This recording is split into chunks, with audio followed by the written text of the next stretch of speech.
हम लोग बड़े कम समय में दूसरी बार मिल रहे हैं। इस दौरान में कुछ ऐसे इश्यूज़ हैं, मैं समझता हूँ, जिसके बारे में आपसे बेहतर कोई नहीं बता सकता। हमारे यहाँ 2 चीज़ों पे बहुत चर्चा होती है कि ये आंतरिक जो घटनाएँ हैं, ये सिर्फ़ आंतरिक हैं और ये लॉ एंड ऑर्डर का समस्या है। चाहे हमारे देश में पाल भर की घटना हो, चाहे बिहार का चुनाव हो, चाहे बॉलीवुड के अंदर का मामला हो, चाहे ड्रग का माफिया का मामला हो, चाहे कंगना रनौत के ऊपर अटैक हो, और अभी हाल में जो संपन्न चुनाव हुए हैं बिहार में, ये हैं तो सारी इंटरनल घटनाएं, लेकिन आप जिन बातों को कहते रहे हैं कि इन सब का बाहरी ताकतों से, भारत विरोधी ताकत जो देश के बाहर हैं, उनसे सीधा संपर्क है। हम पालघर से, अर्नब गोस्वामी की घटना से, हम बॉलीवुड से, हम ड्रग कार्टेल से, और बिहार का चुनाव और महाराष्ट्र की सरकार जो कुछ कर रही है, इसका विदेशी क्या लिंक है और कौन लोग हैं जो इस पूरे मामलात में इतने इंटरेस्टेड हैं कि आज जब अर्नब गोस्वामी को बेल मिलती है तो उनके अंदर एक सन्नाटा है। तो आंतरिक सुरक्षा कैसे बाहर से कनेक्टेड है, इस पे मैं आपकी बात जानना चाहता हूं। देखिए, मैं शुरुआत इस बात से करूंगा कि 60-70 के दशक तक, ये उस समय जब कोल्ड वॉर था, तो ये तमाम जो विदेशी ताकतें थीं वो असैसिनेशंस करवाती थी, जी, जी, पॉलिटिकल असैसिनेशंस। जी। आपने पढ़ा होगा, सुना होगा कि सुकार्नो पर किस तरह से उसको असैसिनेट करने की कोशिश की गई थी। चाउवन लाई जब बर्नूम कॉन्फ्रेंस में गए थे इंडोनेशिया में, उस समय उनका जहाज़ को डिस्ट्रॉय किया गया था, लेकिन वो उनकी किस्मत थी कि उस जहाज़ पे वो नहीं बैठे। मोसादेक जो ईरान के थे प्राइम मिनिस्टर, उनका भी असैसिनेशन करवाया गया था। वो तो अभी खुल के आ गई है बात। उसके बाद आप मैं ये कुछ चंद चंद एग्जाम्पल दे रहा हूँ। हाल की घटना है ये गद्दाफी की, सदाम हुसैन की। तो ये पहले क्या होता था कि ये पॉलिटिकल, वहाँ की किसी देश की राजनीति बदलने के लिए वहाँ पॉलिटिकल असैसिनेशंस होते थे। केनेडी, जॉन एफ केनेडी का वो भी एक पॉलिटिकल, हाँ, वो अंशुल जी। आंतरिक नहीं था, वो कहीं बाहर से, यस, उसी के यस, पहले यस। वो क्यूबन क्राइसिस हुआ था। उसके बाद आपको याद होगा ये अफ्रीकन कंट्रीज़ में तो कई ऐसे असैसिनेशंस करवाए गए। और ये आप आखिर क्यों चाहते हैं, ये सबसे बड़ी बात है कि आप क्यों ये असैसिनेशंस करवाते हैं, ताकि आपकी जो मन लायक सरकार हो वो वहाँ पे स्थापित हो सके। क्यों स्थापित हो सके? क्योंकि आपके स्टेक्स बहुत हाई हैं। कौन से स्टेक्स? आर्थिक स्टेक्स। अब जैसे मोसद्देक का था, भाई ब्रिटेन का कहना था ये सारा तेल वेल तो हमने खोजा है, हम निकाल रहे थे, उसने नेशनलाइज कर दिया एक दिन, तो उसका असैसिनेशन का अटेम्प्ट हुआ। उसी तरह जब अरब इजरायली क्राइसिस थी, तो आपको मालूम है किस तरह से अनवर सदात और इजिप्ट में ये सारे असैसिनेशंस हुए। और अगर आप भारत में आए, अब जब लोगों में परिपक्वता आ रही है, अवेयरनेस। लोग समझ रहे हैं। पहले हम लोग बहुत भोले लोग थे, इनोसेंट थे इस मामले में, लेकिन आपको मालूम है सुभाष चंद्र बोस को किस तरह से रास्ते से हटाया गया। उसके बाद आप देखिए, जस्ट आज़ादी के बाद ये आपके श्यामा प्रसाद मुखर्जी को पॉलिटिकल आज असैसिनेशन। तक उसका कुछ पता नहीं चलता है। एक वो वैसे सबको पता है, लेकिन कोई बिल्कुल कोई साफ सी बात है कि उनको रास्ते से इसलिए हटाया गया क्योंकि जो तमाम जो ताकतें थी, हम्म। उनके कोई स्ट्रैटेजिक इंटरेस्ट थे कश्मीर के ऊपर में। और वो जो अरेंजमेंट चल रहा था, जैसे ब्रिटेन छोड़ के गए थे कि पीओके का हिस्सा उनके पास था, वो एक हिस्सा उनको चाहिए था उस समय, क्योंकि उस समय एक लाइन उन्होंने, डिफेंसिव लाइन, कम्युनिस्ट एक्सपेंशनिज्म के खिलाफ उन्होंने एक बनाई थी, तो उनको वो चाहिए था। तो श्यामा प्रसाद मुखर्जी को आपने देखा किस तरीके से वो ऐसा से उनका हत्या की गई, होमी जे भाभा की किस तरह से आज की तक पता गई, नहीं चला। पंडित दीनदयाल उपाध्याय की किस तरह से ये ये हुई, हत्या की गई, लाल बहादुर शास्त्री। लाल बहादुर शास्त्री की। लाल बहादुर शास्त्री की, अब कोई कहेगा कि लाल बहादुर शास्त्री की हत्या जो हुई वो नहीं नहीं वो नेचुरल डेथ था। चलो आपकी बात हम मान लेते हैं कि मैं एक कॉन्स्पिरेसी थियरिस्ट हूँ, और आपके मित्र ने तो किताब भी लिखी है जी जी जी जिसके जी ऊपर जी में जी है। जी जी विवेक अग्निहोत्री। तो मान लीजिए हमको आप एक वो कॉन्स्पिरेसी थ्योरिस्ट। थोड़ी हाँ देर के लिए मान हाँ लेते हैं, हाँ। लेकिन बात कहने का अधिकार और उसका रीजन देने का अधिकार लेकिन तो है। उसके बाद जब वो कमीशन बैठती है उनके जांच के लिए लाल बहादुर शास्त्री की डेथ के ऊपर में, तो आप देखिए कि विटनेसेस को किस तरीके से धीरे धीरे एलिमिनेट किया गया। जो कुक था उसको एलिमिनेट किया गया, कोई यहाँ आया उसको एक्सीडेंट में मार दिया, जो डॉक्टर था, डॉक्टर साहब थे, उनका निधन बहुत सस्पिशियस सर्कमस्टांसेस में हुआ। तो वो पृष्ठभूमि आप पूरी देख लें उसकी। उसके बाद से लाल बहादुर शास्त्री के बाद आप देख लीजिए मैडम इंदिरा गांधी का संजय गांधी। संजय गांधी की डेथ। संजय गांधी अगर होते तो मैं ये नहीं कहता हूँ कौन सी दिशा होती, अच्छी दिशा होती, खराब दिशा होती, लेकिन वो व्यक्ति अगर जिंदा होता तो यही दिशा नहीं रहती, ये दिशा नहीं रहती, और ये ताकतें नहीं होती। ये ताकत एब्सोल्युटली। तो संजय गांधी की हत्या हुई, संजय गांधी के फादर इन लॉ की हत्या हुई, संजय गांधी के चाचा जो पुलिस में थे उनकी लाश सुखना लेक में पाई गई, और उसके बाद राजीव गांधी की हत्या हुई। राजीव गांधी की हत्या, मैं उस समय चेन्नई में पोस्टेड था, और जब वो श्री पेरुम्बदूर जा रहे थे तो मैं उनको देखा था। मैं अपने उस समय जो मेरे सीओ थे, मैं ऑफिसर्स ट्रेनिंग एकेडमी में पोस्टेड था, तो मैं उनको लाने गया था, वो दिल्ली से आ रहे थे। तो उस दिन that fateful day I saw Rajiv Gandhi की एट कैंप, वो श्री पेरुम्बदूर वो ओटीए के पीछे से ही गए थे। तो कभी कभी, और इस बात का आज तक मुझे जवाब नहीं मिला कि आईपीकेएफ जो है वो तो वापस लौट रही थी उस समय, दोबारा डिप्लॉय होने का कोई सवाल ही नहीं उठता था। तो आखिर कौन सी ताकतों ने राजीव गांधी को मारा और क्यों मारा, इसको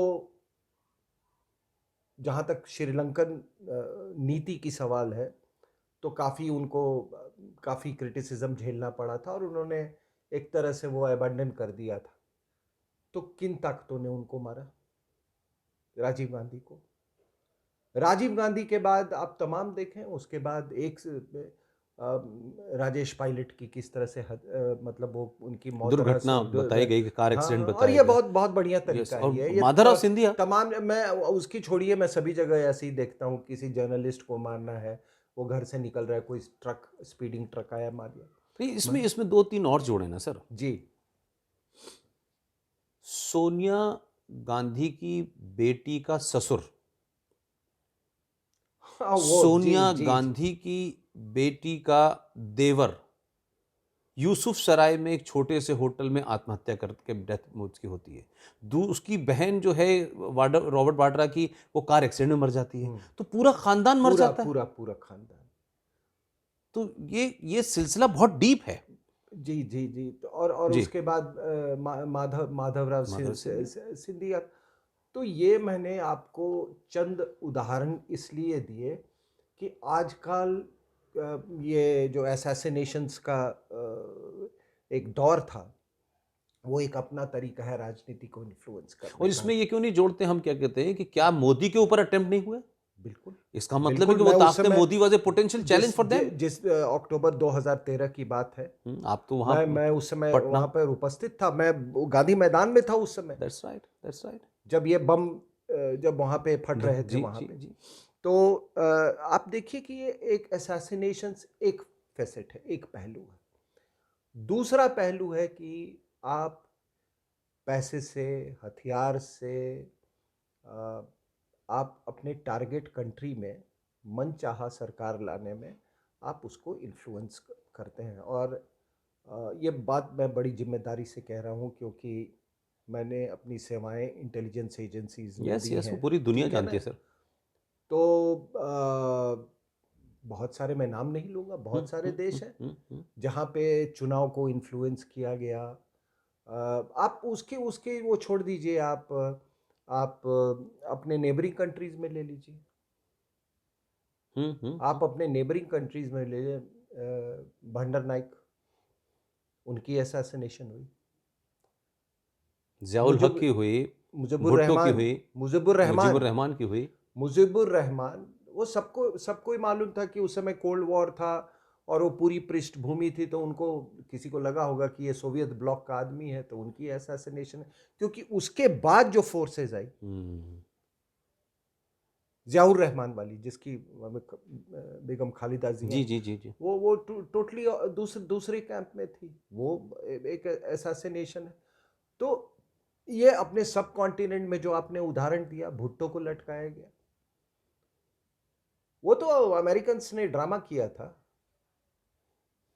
जब या पूरा। भुट्टो को लटकाया गया था, अंदर अंदर वो बहुत खुश थे। वो तो चाहते, वो तो पूरी, उन्होंने वो प्लान बना, अफगानिस्तान वाली उन्होंने योजना बना रखी यस थी। यस यस, वो जियाउल हक हक को को कॉप अप किया गया। जियाउल हक को was जियाउल हक was being prepared for that day to take over when he was a brigadier। Brigadier, yes yes yes. उस समय से उसको कल्टीवेट किया कल्टीवेट किया गया गया। था जियाउल हक को।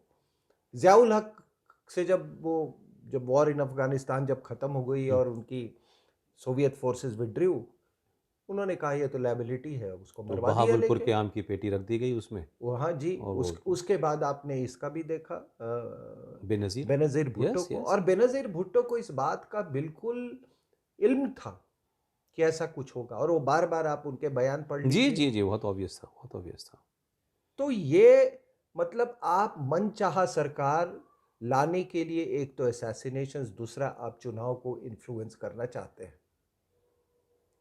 तो आप क्या कर क्या मैंने अभी हाल के दिनों में अमेरिका का जो चुनाव हुआ है, उसमें भी आप देखते हैं कि विदेशी ताकतों ने अमेरिका के चुनाव को अपने एजेंडे के हिसाब से, उसमें चीनी फैक्टर बहुत देखिए, स्ट्रांग है। नहीं साहब, देखिए, मैं जब ये ओबामा साहब आए थे, तो उस समय पूरी ये चर्चा थी कि इनको सऊदी मनी ने इनको बहुत ज़्यादा प्रोपेल इनको किया। प्रोपेल किया था।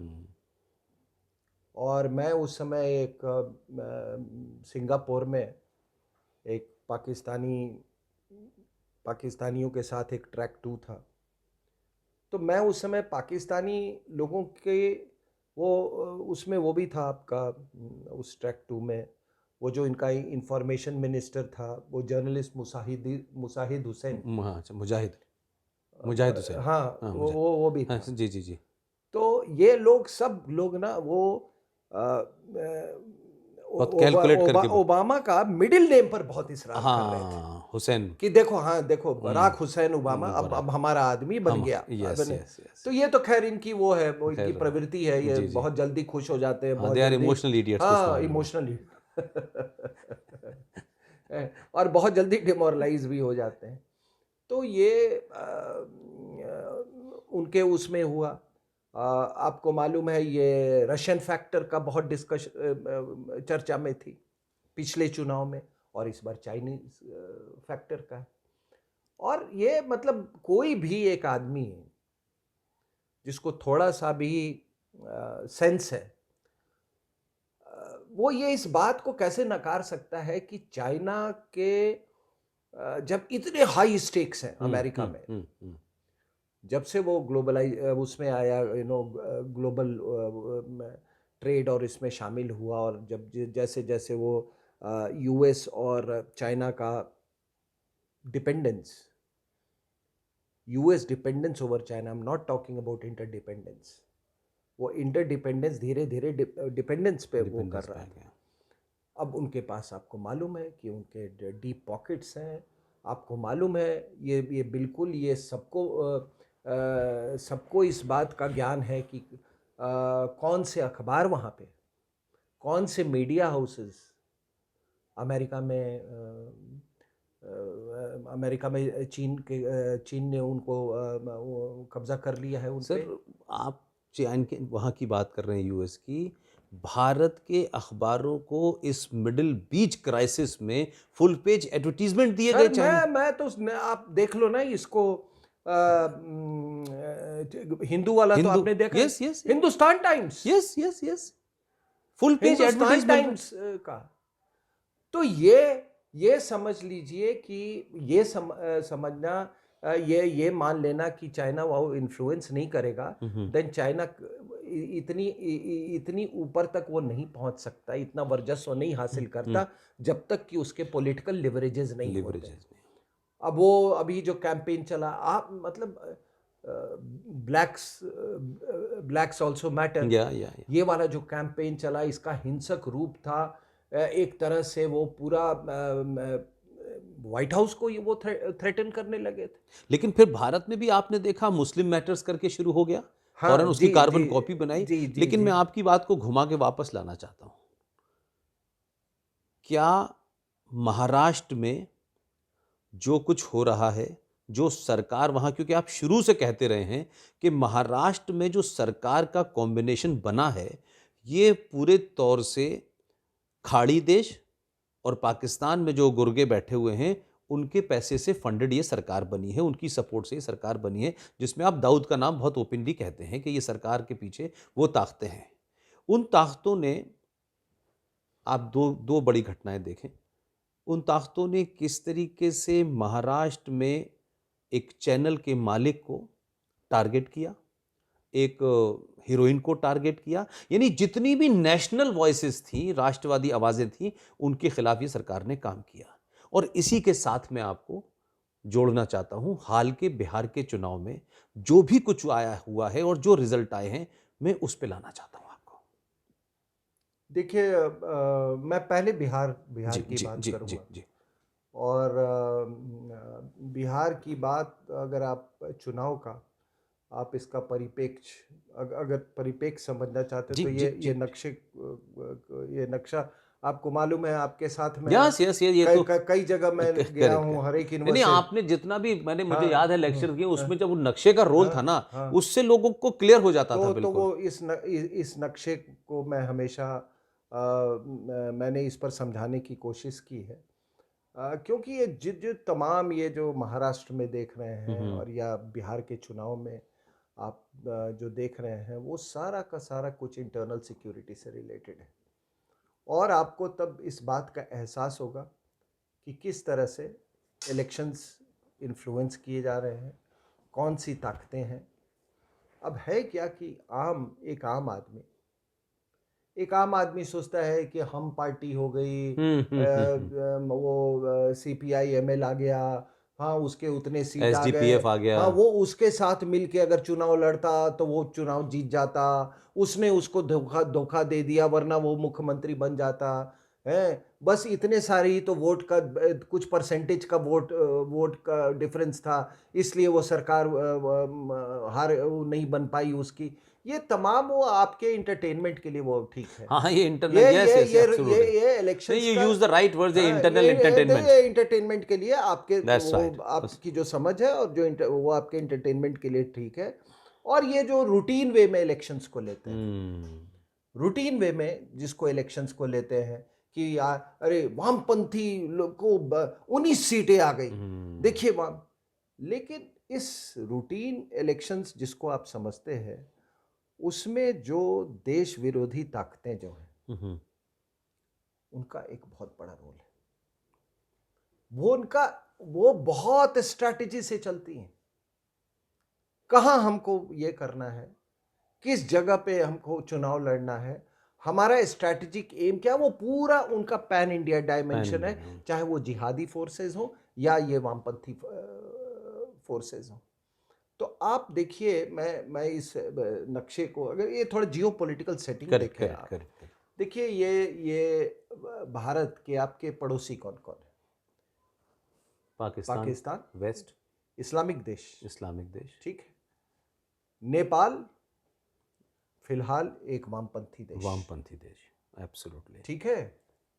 चाइना पे तिब्बत का कब्जा है, यानी कि वामपंथ का कब्जा है। तो ये देख लीजिए, इस्लाम, कम्युनिज्म, उसके बाद भूटान, बौद्ध, ये उस म्यांमार बौद्ध, बांग्लादेश इस्लामिक। अब ये देखिए, ये करीब 4100 किलोमीटर का ये बॉर्डर है। ये बांग्लादेश को देखिए किस तरीके से ये 5 इंडियन स्टेट्स पे इम्पैक्ट कर रहा है। इम्पैक्ट का मतलब है कि इसका जिहादिज्म का इम्पैक्ट, ठीक है। और श्रीलंका बुद्धिस्ट कंट्री। अब है क्या कि इसमें अगर आप देखें तो इसमें 2 न्यूक्लियर देश हैं, एक पाकिस्तान एंड एक, चाइना। एक पाकिस्तान और एक चाइना। ये जितने ये दोनों जो न्यूक्लियर पावर स्टेट्स हैं, उन्होंने कहा कि पाकिस्तान तो शुरू से ही मतलब उसकी स्थापना ही जिहाद के ऊपर में हुई थी। पाकिस्तान का मूवमेंट ही जिहाद के ऊपर, उसकी बुनियाद ही वही थी। वो अगर आप तमाम ये देखें, जो वो खिलाफत मूवमेंट था और बाद में डायरेक्ट एक्शन डे और वो पूरा जो पाकिस्तान के मूवमेंट में, वो मूवमेंट ही पूरा जिहाद पर बेस्ड था। और ये जिहादी कंपोनेंट जो है वो उनके दर्शन में है, उनका डॉक्ट्रिन है, किसी भी इस्लामिक देश के दर्शन में है। आप तो बड़ी वो कहते थे ना, वो लोग दुहाई देते थे टर्की का, क्या हुआ ना, अपने जिहादी औकात पे तो आ गया। मलेशिया का बड़ा हवाला देते थे, वो भी जिहादी औकात पर अपनी आ गया, महातिर मोहम्मद। तो ये कहना कि ये मॉडरेट है कंट्री है, ये मॉडरेट इस्लामिक मतलब कहने वाले लोग गफलत में होंगे, वो उनके फंडा क्लियर है। जी जी। तो ये देखिए हुआ क्या कि फिर जब से इनका न्यूक्लियर वेपन कैपेबिलिटी आ गया और अफगानिस्तान की लड़ाई जब 1989 में सोवियत फोर्सेस विड्रॉ कर लिए गए, तो ये अफगानिस्तान में लड़ाई जो हुई, ये कम्युनिज्म वर्सेस इस्लाम, और बड़ी सोच समझ के इस क्लैश को प्लान किया था अमेरिकन्स ने। उस समय नेशनल सिक्योरिटी एडवाइज़र थे अमेरिका के ब्रेज़नेस्की। और जब सोवियत यूनियन ने इन्वेड किया अफ़गानिस्तान को, तो उन्होंने जाके जिमी कार्टर को बोला कि हमने वियतनाम क्रिएट कर दिया, अब बदला अब ले लीजिए यहाँ पे। हमने प्रोवोक किया है उनको और इस तरीके से मैनिपुलेट किया, मनूवर किया कि सोवियत फोर्सेस ने उस पर ये किया। और इसी दिन के लिए वो ज़ियाउल हक को तैयार कर रहे थे। इसी दिन के लिए उन्होंने भुट्टो को मतलब जो हैंग करवाया था, because Bhutto was going towards the Soviet block. अब हुआ क्या साहब कि यहाँ पे पूरा अफगानिस्तान में ये पूरा जो ये बेल्ट देख रहे हैं आप, यहाँ पे जिहाद की फैक्ट्री रातों रात तैयार हो गई। Saudi money, American weapons and physical support bye ISI। 30-32 country के लोग के, और रातों रात आपको मतलब हैरानी होगी कि पूरा जो इनका जिहादी लिटरेचर जो छपा इनको इंडोक्ट्रिनेट करके, वो यूके में छप के आया। अब हुआ क्या कि यहाँ पे युद्ध हुआ, Soviet forces versus this thing. और आपकी CBS टेलीविजन तो एक पूरी सीरीज चला रही थी, इस्लाम वर्सेस कम्युनिज्म। और आपको मालूम है सोवियत फोर्सेस को विड्रॉ करना पड़ा। अब हुई क्या कि लोगों ने कहा कि यार कम्युनिस्ट विचारधारा तो हार गई, जिहादी विचारधारा देखो पनप क्या गई। अब हुआ क्या कि ये बात तो हुआ, लेकिन हारी हुई विचारधारा, वामपंथ कम्युनिस्ट विचारधारा, ठीक है। अब मुझे याद है पुष्पेंद्र जी, उस समय पार्लियामेंट में जब ये सब हुआ, इसके बाद सोवियत यूनियन का कोलैप्स हुआ, तो लोगों ने बड़ा टॉन्ट किया। और ये सोमनाथ चैटर्जी वगैरह के मुंह इतना सा उनका मुंह हो गया, उनके पास कोई जवाब ही नहीं था। तो उन्होंने, तो फिर ये हारी हुई विचारधारा और जीती हुई विचारधारा, ये दोनों हावी हो गई भारत के ऊपर। भारत के विरोध में दोनों का गठजोड़ हुआ। बिल्कुल, मतलब दोनों। जैसे 89 के बाद से आप देखें हम्म। तो कश्मीर में ये जितने जिहादी, उन्होंने तो कहा कि एक सुपर पावर को हमने हरा दिया, इंडिया कौन सी चीज़ है, हम्म। तो उन्होंने अपने वो सारे लोग को डायरेक्ट कर दिया इधर। हम्म। हाँ? और उनको वेलकम करने वाले बहुत से लोग थे। आपके दौर में वहाँ चेचेन वगैरह के तमाम सारे सारे वो सारे किराए के वो आए हुए इनको थे इन्हीं टेररिस्ट। को अंदर बुलाने के लिए जी। आपके मुफ्ती मोहम्मद सईद ने अपनी बेटी को अगवा करवाया वो था, कराया था। इसी ग्लोबल जिहाद को लाने दैट्स के लिए। Right, that's right. तो हुआ क्या कि उसके बाद से आप देखोगे फिर उसके बाद वो हिंदूज का जो इन्होंने वहाँ से एक्सोडस कराया वो, एग्जोडस करा, ये सब उसी के बाद, ऑल प्लान, उसी ऑल के प्लान। बाद।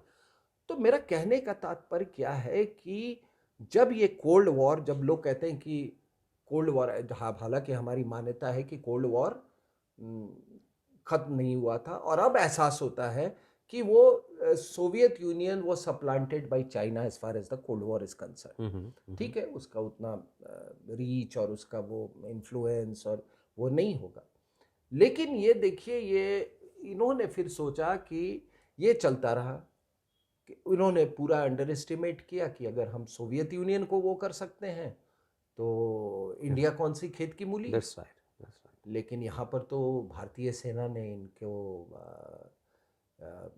मैं कहा ना कि हमारे जो यंग ऑफिसर्स और ये, इन्होंने छक्के छुड़ा दिए इनको।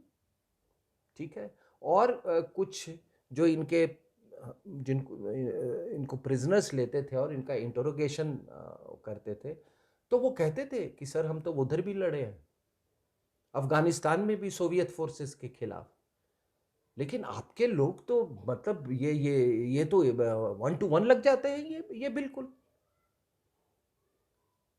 अब इस बात के मैं आपको बता देता हूं कि अगर उस हिंदुस्तान की फौज नहीं होती और इस एरिया में एट्रिशन नहीं होता जिहादियों के ऊपर में, तो पता नहीं दुनिया भर में कितने 9/11 हो गए होते।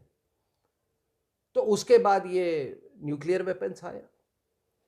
न्यूक्लियर वेपन्स आने के बाद जब इनको ये न्यूक्लियर डिक्लेयर कर दिया आपने, उसके बाद से इन्होंने कहा कि अब न्यूक्लियर वेपन के छाया में हम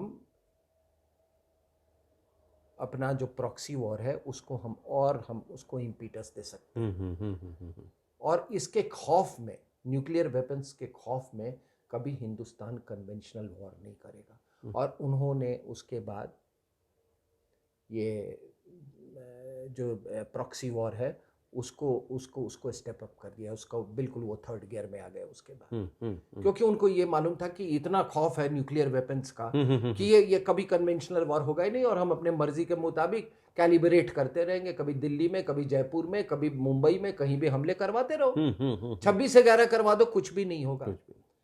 26/11 में भी तो आपकी जो अपनी एनालिसिस है कि द इंटरनल करेक्ट people, वो they उसी were का all involved in this. all it was just वो terror had taken a full circle from here to Mumbai।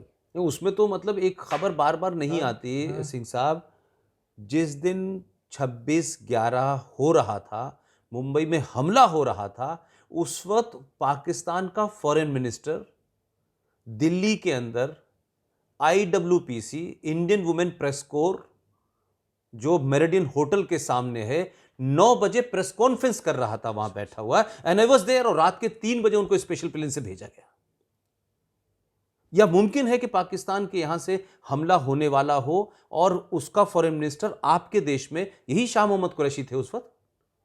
और जो आप बात बता रहे हैं, आपसे पहले भी इस पे चर्चा हुई है, ये पब्लिक डोमेन में नहीं है ये बात। मैं वही कह रहा हूं, ये पब्लिक डोमेन में नहीं है और इसकी जांच होनी चाहिए। अरे जिस वक्त ये हुआ उनको फोन आया, फिर उसके बाद में प्रेस कॉन्फ्रेंस बंद हो गई और फिर वो चले गए। रात में मुझे बताया गया कि 3 बजे, क्योंकि मैं उस वक्त उस मुल्क के लिए हिंदुस्तान में मीडिया में काम करता था, तो वो हम 4-5 जर्नलिस्ट थे, जो पता चला कि साहब वो रात के 3 बजे स्पेशल प्लेन से भेजा गया। तो क्या बगैर इंटरनल लोगों के सब कुछ हो रहा था? क्या ऐसा हो सकता है सर? ये तो मैंने, और अगर ऐसा था तो फिर उन फॉरेन मिनिस्टर को यहां अरेस्ट क्यों नहीं किया गया? जी आपके बिल्कुल आपने सही कहा। और जो बात अभी आप कश्मीर की कह रहे थे, उसमें आप ही की एक बात जोड़ता हूं कि अब तक कश्मीर में हम ये मानते थे कि पाकिस्तान पाकिस्तान, इस्लाम इस्लाम। कश्मीर में चाइना फैक्टर की भी तो बात हुई। सर आपने उस बात को कई बार हाँ, इशारे में हाँ, कहा कि चाइना फैक्टर है वहाँ। हाँ, तो मैं वही सर, कह रहा था कि ये देखिए क्या है कि ये जो ग्रीन एरोज आप देख रहे हैं, ये दिस इज जिहादिज्म। मैंने कहा टेरर, जब आपने 26 से 11 की बात की, तो ये जो एरोज हैं यहाँ तक आ गए, मुंबई तक। ये आपको ये जितने जगह है, आप दिल्ली, जयपुर, आगरा, आपका अयोध्या, वाराणसी, ये गांधीनगर, कोई ऐसा, हैदराबाद, बंगलुरु, चेन्नई, पूरे हिंदुस्तान में ये जिहादिज्म जो है ये इसको अपने गिरफ्त में ले लिया। अब हुआ क्या है कि उसी समय, और ये बात बड़ी बात समझने की ज़रूरत है कि ये जिहादिज्म का ये नया रूप, तो मैंने आपको बताया कि 1989 और उसके बाद फिर जो न्यूक्लियर वो हुआ प्रॉक्सी वॉर में, कैसे उछाल आया उस समय। लेकिन ये जो आप कॉरिडोर देख रहे हैं, ये पुष्पेंद्र जी, ये कॉरिडोर जो आप देख रहे हैं, जिसको हम तिरुपति टू पशुपति हम अच्छा, बोलते हैं, Tirupati to, okay, Tirupati to Pashupati, वाह, ठीक है। वाह। It passes through Orissa, it passes through Bengal, it passes through Jharkhand, it passes through of course Bihar, Bengal, Calcutta, yes yes, Bengal, Bihar, and ये काठमांडू तक चली जाती है ये, ओके ओके, ठीक है। ओके। इसीलिए इसको तिरुपति टू पशुपति देखते हैं। अब देखिए ये जो एरोज जो है, इसका जो ऑस्मोसिस है, ये धीरे धीरे धीरे शहरों तक आ गया, उसको अर्बन टेररिज्म बोलते हैं। अच्छा, अर्बन नक्सलाइट्स, अर्बन नक्सल की जो बात है। इसका जो ऑस्मोसिस है, क्योंकि बिना ये अर्बन नक्सल्स के ये रेड कॉरिडोर, ये जितने अर्बन नक्सल्स हैं आपके, ये आप उनको जानते हैं, कोई सुंदर, कोई भूषण, कोई मतलब कई तरह, साईं बाबा ये सारे, और एक पूरा इकोसिस्टम, ये इसको ये कर। और ये नहीं है कि ये आज की बात है, आपको मालूम है ये इतने डायबॉलिकल फोर्सेस हैं कि जब भारत को आजादी मिली तो ये राजाकार्स थे, उनके साथ communist forces joint hands later, बताइए। और ये आपका ये ओवैसी जो है, yes, yes. इनके पिताजी और इन लोग का, ये तेलंगाना के एरिया में इन्होंने 3000 गांव इन्होंने कहा कि हमने आजाद कर दिया। इनको लगा कि ये सबसे अच्छा मौका है, इसको, अभी तो भारत एकदम बिल्कुल फ्लेजलिंग है, बच्चा सा देश है, इसकी कोई मतलब बेयरिंग अभी नहीं है, अभी इसको कब्जा कर लो। लेकिन साहब, जब ये ऑपरेशन पोलो हुआ निज़ाम के खिलाफ, तो फिर सेना को इनको भी डील करने के लिए दिया गया, और कम से कम, ये बहुत कम लोगों को मालूम है कि हमने 2000 कम्युनिस्ट को मारे थे। और तब इन लोगों ने एक बहुत हाई लेवल की मीटिंग बुलाई, और अपने जो इनके इंटरनेशनल आका थे, इन्होंने कहा कि भैया ऐसे तो मारे जाएंगे, इसलिए आप ये डेमोक्रेटिक प्रोसेस में आ जाओ। तब ये डेमोक्रेसी में आए हैं। तो inherently they are also anti democratic. जैसे चीन एंटी डेमोक्रेटिक है, जैसे ये इनहेरेंटली ये भी अनडेमोक्रेटिक है। और उसके बाद से ये रेड कॉरिडोर धीरे धीरे धीरे, और ये बड़े, उन्होंने पहले इधर कब्जा किया, फिर वेस्ट बंगाल पे कब्जा किया, फिर धीरे धीरे वो झारखंड की तरफ मूव किया, मतलब बड़े वेल प्लान तरीके से। अगर उनको इलेक्टोरल रूट मिला तो इलेक्टोरल रूट से, जब उनकी सरकार बन गई तो उन्होंने पूरे इलेक्टोरल प्रोसेस पे ही कब्जा कर लिया। आपको मालूम है कि वेस्ट बंगाल में। और एक और मैं बात बता दूं, मैंने तो ये देखिए यहां से नहीं आया है, जो आप ये रेड कॉरिडोर देख रहे हैं, ये जो चाइनीज प्रॉक्सीज हैं, it is not through Tibet, it is through यूनान प्रोविंस। ये बर्मा के, ये म्यांमार के उस तरफ यूनान है। और उसके बाद ये नॉर्थ ईस्ट में आए, नॉर्थ ईस्ट से ईस्ट में आते आते वो नक्सलबाड़ी में आए, और नक्सलबाड़ी से ये फिर ये फैलना शुरू किया। और यहाँ पर तो पहले से था ये तेलंगाना साइड में, then they started linking up. और ये जो आप रेड कॉरिडोर जो देख रहे हैं, ये रेड कॉरिडोर कोई मतलब ये कोई क्रांति और वामपंथी एक इंडस्ट्री है साहब, ये सिर्फ इंडस्ट्री है। एक्सटॉर्शन इंडस्ट्री है यहाँ पे। सबसे बड़ी चीज है कि यहाँ पर बहुत is a mineral rich area, जो हिंदुस्तान का सबसे खनिज पदार्थों में जो सबसे समृद्ध समृद्ध इलाका यस है, यस यस यस। आप ये वहाँ का एरिया है। और इसीलिए ये इनको एज अ वेक्टर चर्च भी यूज़ करता है, इसको जो है चाइना भी यूज़ करता है। और आपको मैं क्या बताऊँ, आपके यहाँ कौन कौन लोग इसको इस्तेमाल कर रहे हैं। मैं आपकी एक बात से वापस लौटना चाहता हूँ, क्योंकि ये जो आपने बात कही है इससे मुझे एक और सवाल मेरे मन में आ रहा है कि आपने 47 में रज़ाकारों की बात की और तमाम सारी बातें हुई। अगर हम वापस 2020 में देखें तो ये रज़ाकारों के जो नाजायज़ वारिस हैं, जिसका आपने नाम लिया, वो पार्टी यहाँ से चल के जाती है और ये बिहार के रूट में जाकर के बॉर्डर एरिया जो हैं उस सीमांचल में चुनाव लड़ती है।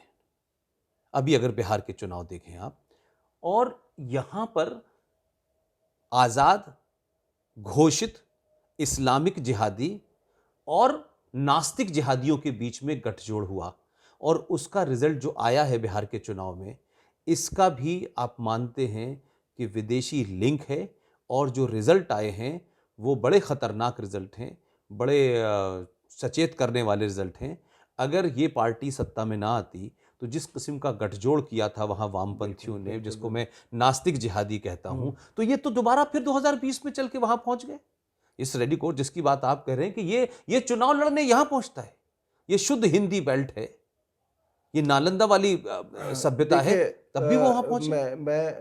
मैं इसी पे आ रहा था जी जी। कि मैं मिनरल्स की बात कर रहा था, हम रेड कॉरिडोर की बात कर रहे थे। और देखिए, कोई मैं आपको बताया कि कैसे वहाँ पे तेलंगाना में शुरुआत हुई थी, किस तरीके से यूनान प्रोविंस से नॉर्थ ईस्ट हमारा जो है, ये पूरा जो ये रेड डॉट्स आप देख रहे हैं, जो इंसर्जेंसी से ग्रसित था। और मैं बता दूं, मोदी सरकार की ये सबसे बड़ी उपलब्धि, ये जो इलाका जिसको आप देख रहे हैं रेड डॉट्स वाला, ये सबसे बड़ी उपलब्धि है। आज वहाँ पर रिलेटिव टर्म्स में बात कर रहा हूँ, शांति है, ट्रैंक्विलिटी है।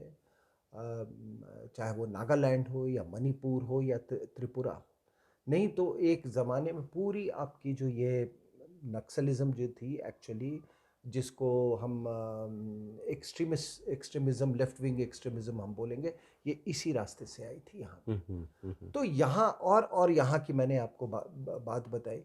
तो देखिए, मैंने आपको मैं ब्रिटेन और निज़ाम में एक सीक्रेट ये हुई थी, ब्रिटेन चाहता था कि यहाँ पर ये छत्तीसगढ़ में जी जी जो मिनरल्स है उसके कब्जे में रहे। तो उसने इनका एक सीक्रेट अंडरस्टैंडिंग करवाया था, जो महाराजा और बस्तर उसके और ये निज़ाम के बीच में। आपको मालूम है, निज़ाम लेकिन गोवा से भी वो यस यस यस डील करने रहा था कि because he actually he wanted to join Pakistan. Yes yes yes. ठीक है, तो इन्होंने सीक्रेट डील किया था।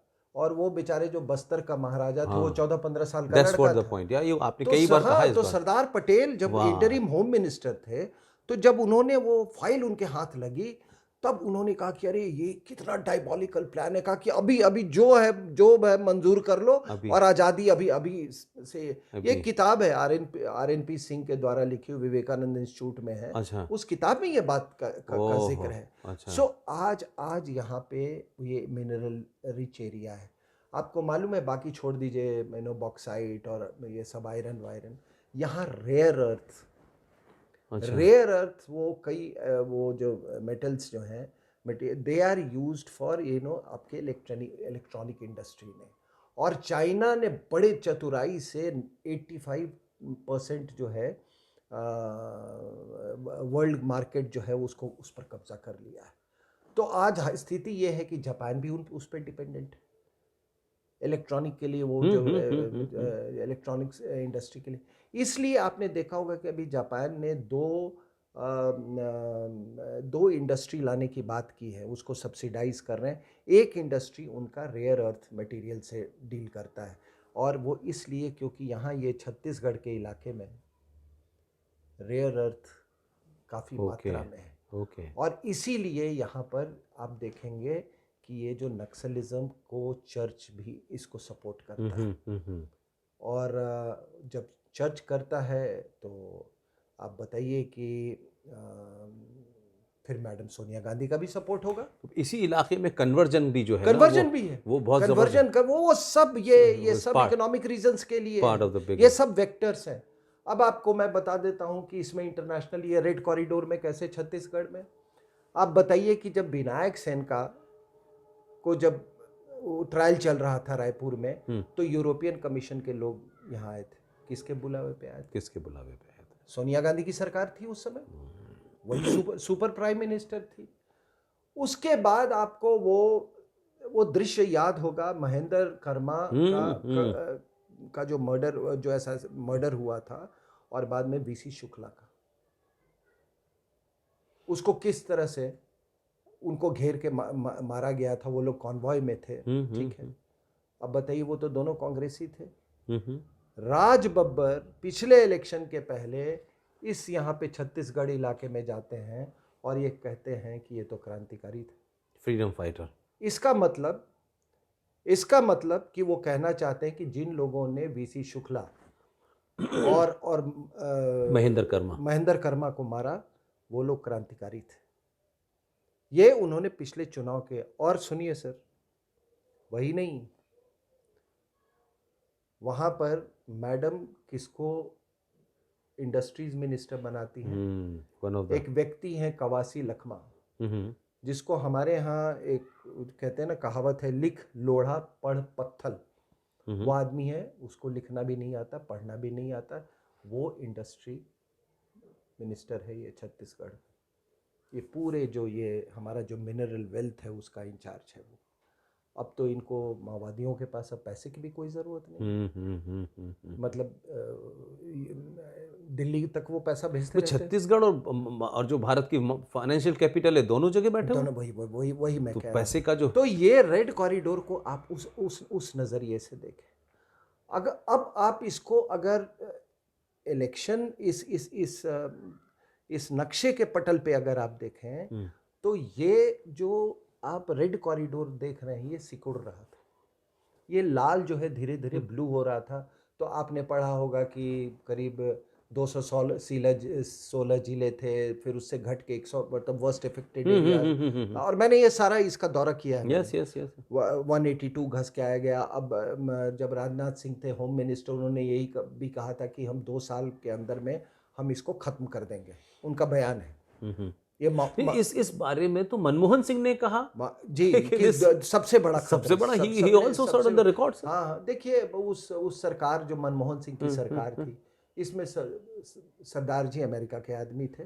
मैडम जो है, ये जन्म से, इनके पिताजी भी लेफ्ट विंग एक्सट्रीमिस्ट थे, ठीक है ना। वो आप पूरी लार्जली तो सर लगता है मैडम प्लांट की गई इंडिया के अंदर, एक प्राइम मिनिस्टर के लड़के के साथ। जो भी है, मैडम जो है वो इनका ये है।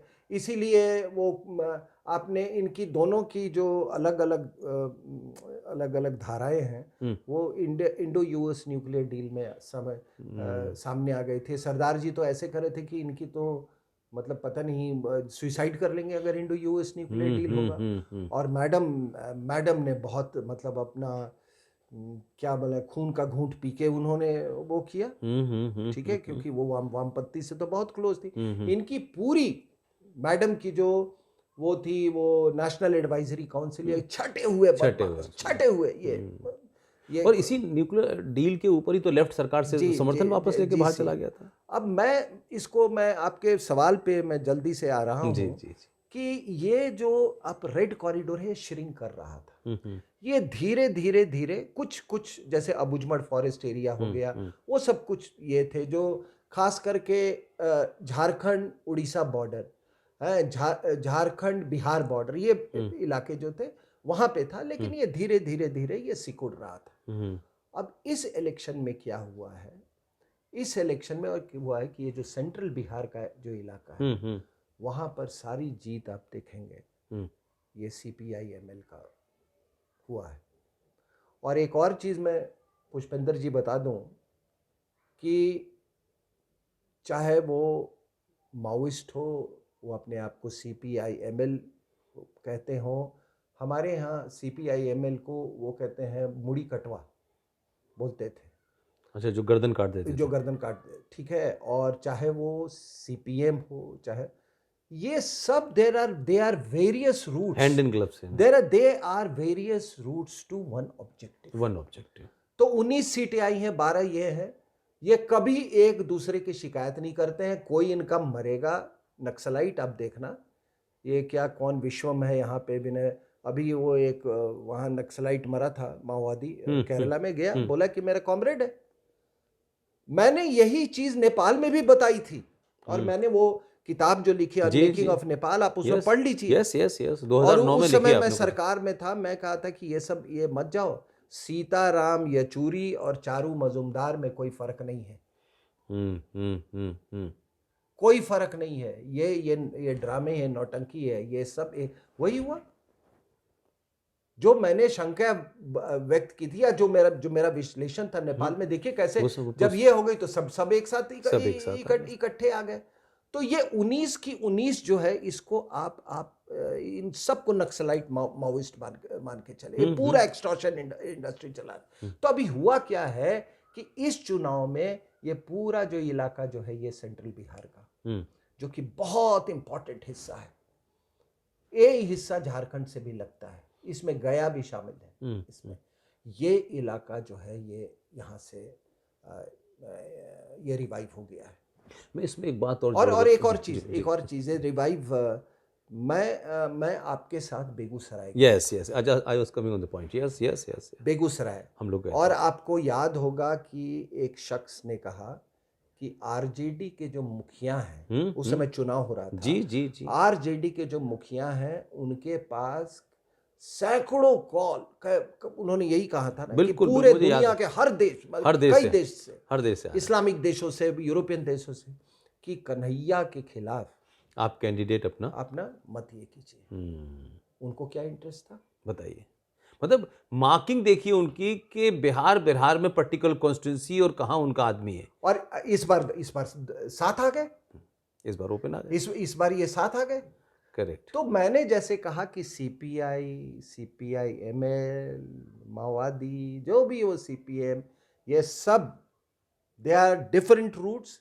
एक पार्लियामेंट्री रूट है, एक सेमी पार्लियामेंट्री रूट है, एक बंदूक वाली रूट है। ये सब एक यहाँ पर आके ये सारा इनका कब्जा हुआ है अभी इलेक्टोरल उसमें।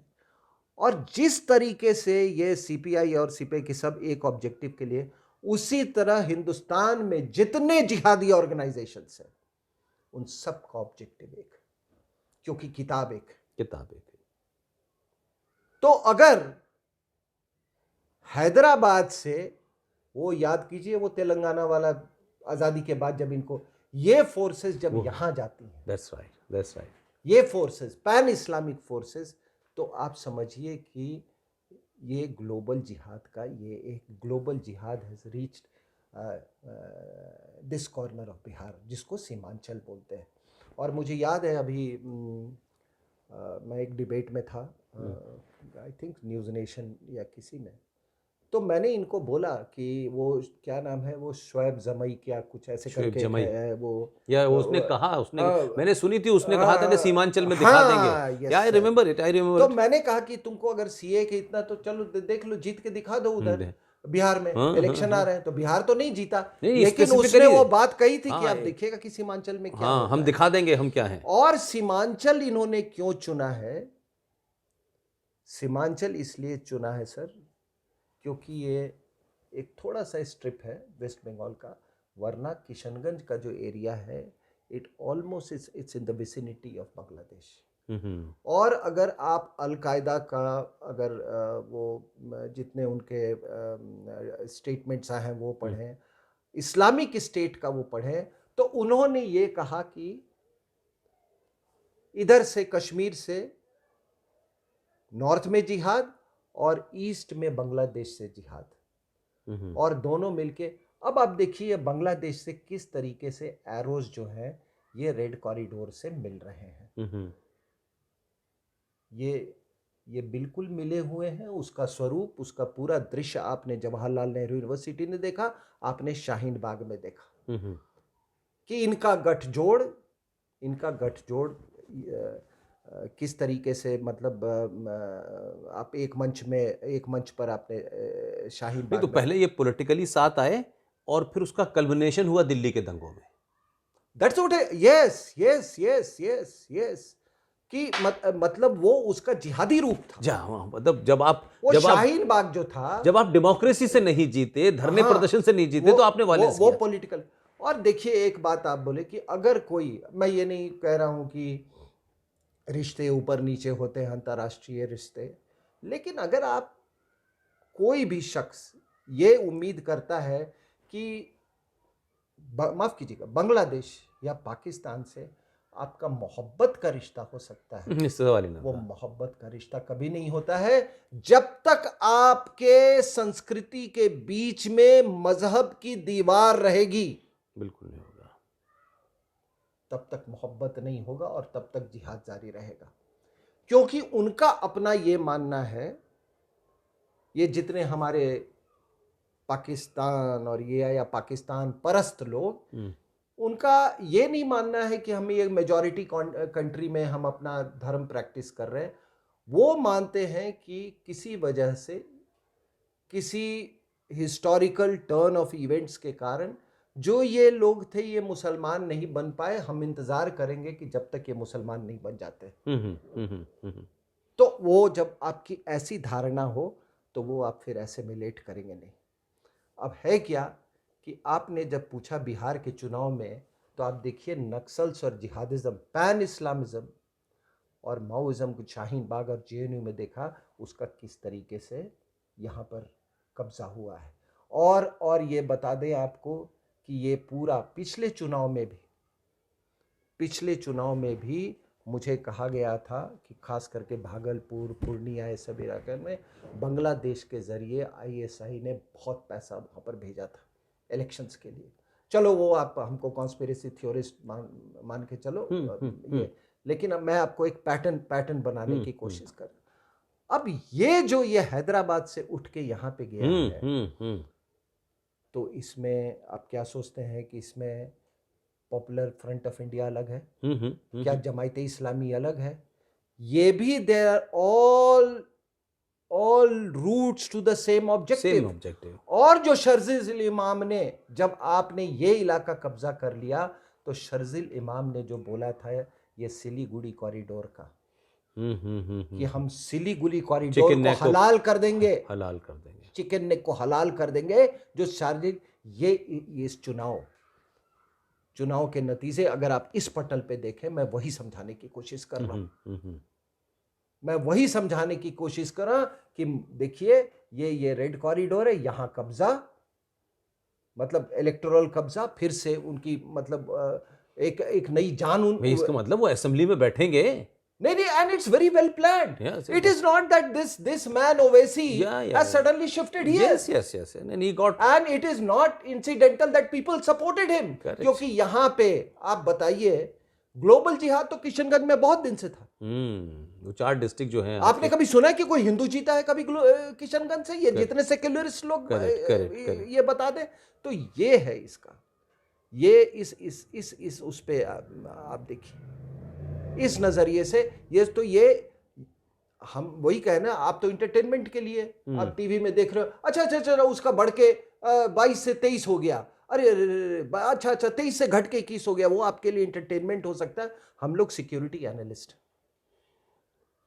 और हमारा ये काम है देखना कि how does politics impinge on internal security.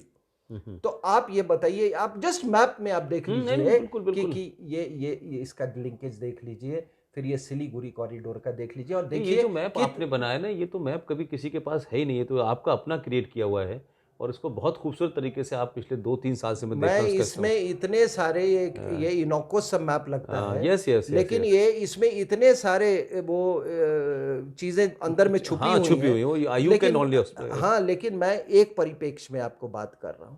So look at this जिहादिज्म, this jihadism is now trying to link up with the, I mean it is already linked up with the red corridor.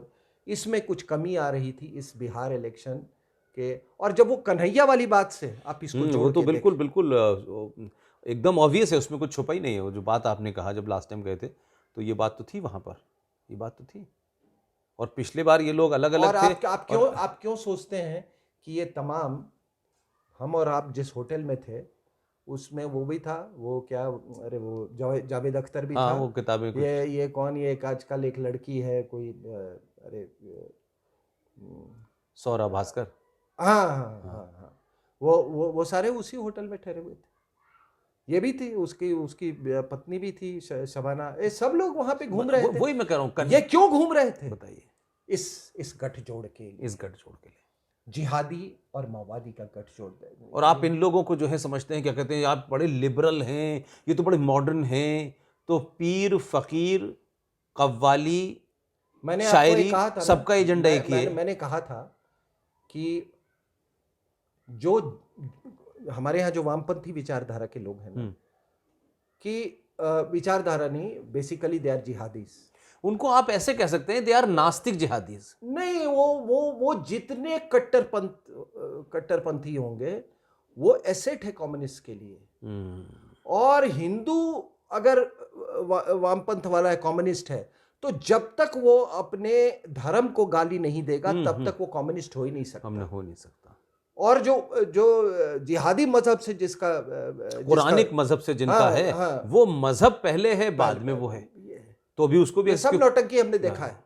Sir ये जो Islamic हम लोग जो कहते हैं, आपको ये लगता है, आपने ये टर्म लास्ट टाइम बड़ी अच्छी दी थी कि हम ये कहें कि ये कुरानिक सिविलाइजेशन है, तो ये क्या है भाई, यहाँ से आदमी उठ के, हाँ ये कुरानी तो मिला रहा है इनको, ये उठ के ये जा रहा है यहाँ पर, नहीं इसका खाना इससे मिल रहा है, ना इसका कल्चर इससे मिल रहा है। बिल्कुल, दैट इज व्हाट आई से, दैट इज व्हाट आई से, कुरान मिला रहा है इनको। और तो छोड़िए, ये नक्शा बनाने के बाद से आपने देखा होगा कि केरला का रेडिकलाइजेशन, केरला का आदमी जा रहा है कश्मीर लड़ने, केरला का आदमी यहाँ जा रहा है अफगानिस्तान लड़ने, केरला का आदमी जा रहा है आईएसआईएस में जा रहा है, आईएसआईएस में, जो कि केरला के लिंक्स यहाँ कोलंबो के ब्लास्ट से। तो इसको अब वही वाली सवाल होती है कि इस आदमी का क्या मिलता जुलता है उधर के आदमी से। नहीं, और वो लोग तो बिल्कुल भाषा दूसरी, खाना दूसरा, टेस्ट दूसरा, इसको बिल्कुल, अगर आप उसमें आपकी एक लाइन बहुत अच्छी है, आप ये कहते रहे हैं बहुत बार कि ये कैसे मुमकिन है कि यहाँ से आदमी उठ के तमिलनाडु चला जाता है और तमिलनाडु में तमिल लैंग्वेज होती है, लेकिन जिहाद की लैंग्वेज कैसे समझ जाता है। और नहीं, ये जितने ये सोशियोलॉजिस्ट हैं हमारे यहाँ और ये तमाम पॉलिटिकल कमेंट्रेटर्स हैं, उनसे मैं ये पूछना चाहता हूँ कि ये बताओ कि ये केरला को आदमी के कौन सी भाषा कश्मीर में और वहां पे बुरहान वानी की वहां पे वो होती है, वो मारा जाता है, है उसको 72 हुरों के पास भेज दिया जाता है। और देखिए 72 हुरों को उसको भेजा और ब्लास्ट यहाँ पे साउथ इंडिया में होने लगे। इसका मतलब है कि कुरानिक जहां जहां सभ्यता है उसमें लैंग्वेज की जरूरत ही नहीं, कि कुरान ट्रांसफॉर्म करता है। Yes, that is why I said it is the best terminology जो हम बातचीत के दौरान ये अपने आप में उभर के आया। ये this is nothing but this is Quranic terrorism. Quran की लैंग्वेज चेन्नई में भी वही है, कश्मीर में भी वही है, पटना में भी वही है, तो वही तो जोड़ रही है, तरीका वही, चाहे वो फ्रांस में हो, चाहे ऑस्ट्रिया में हो, चाहे वो अफगानिस्तान में, एनीवेयर इन द वर्ल्ड। और देखिए ऐसा नहीं है कि साउथ मैं आपको ये, कुछ लोग बड़े इतिहास का हवाला देते हैं, कुछ लोग इतिहास का हवाला देते हैं। साहब आपको मैं 1-2 मिनट में मैं एक पृष्ठभूमि आपको बताता हूँ। शाह वलीउल्लाह ने ये यहाँ था, दिल्ली में था।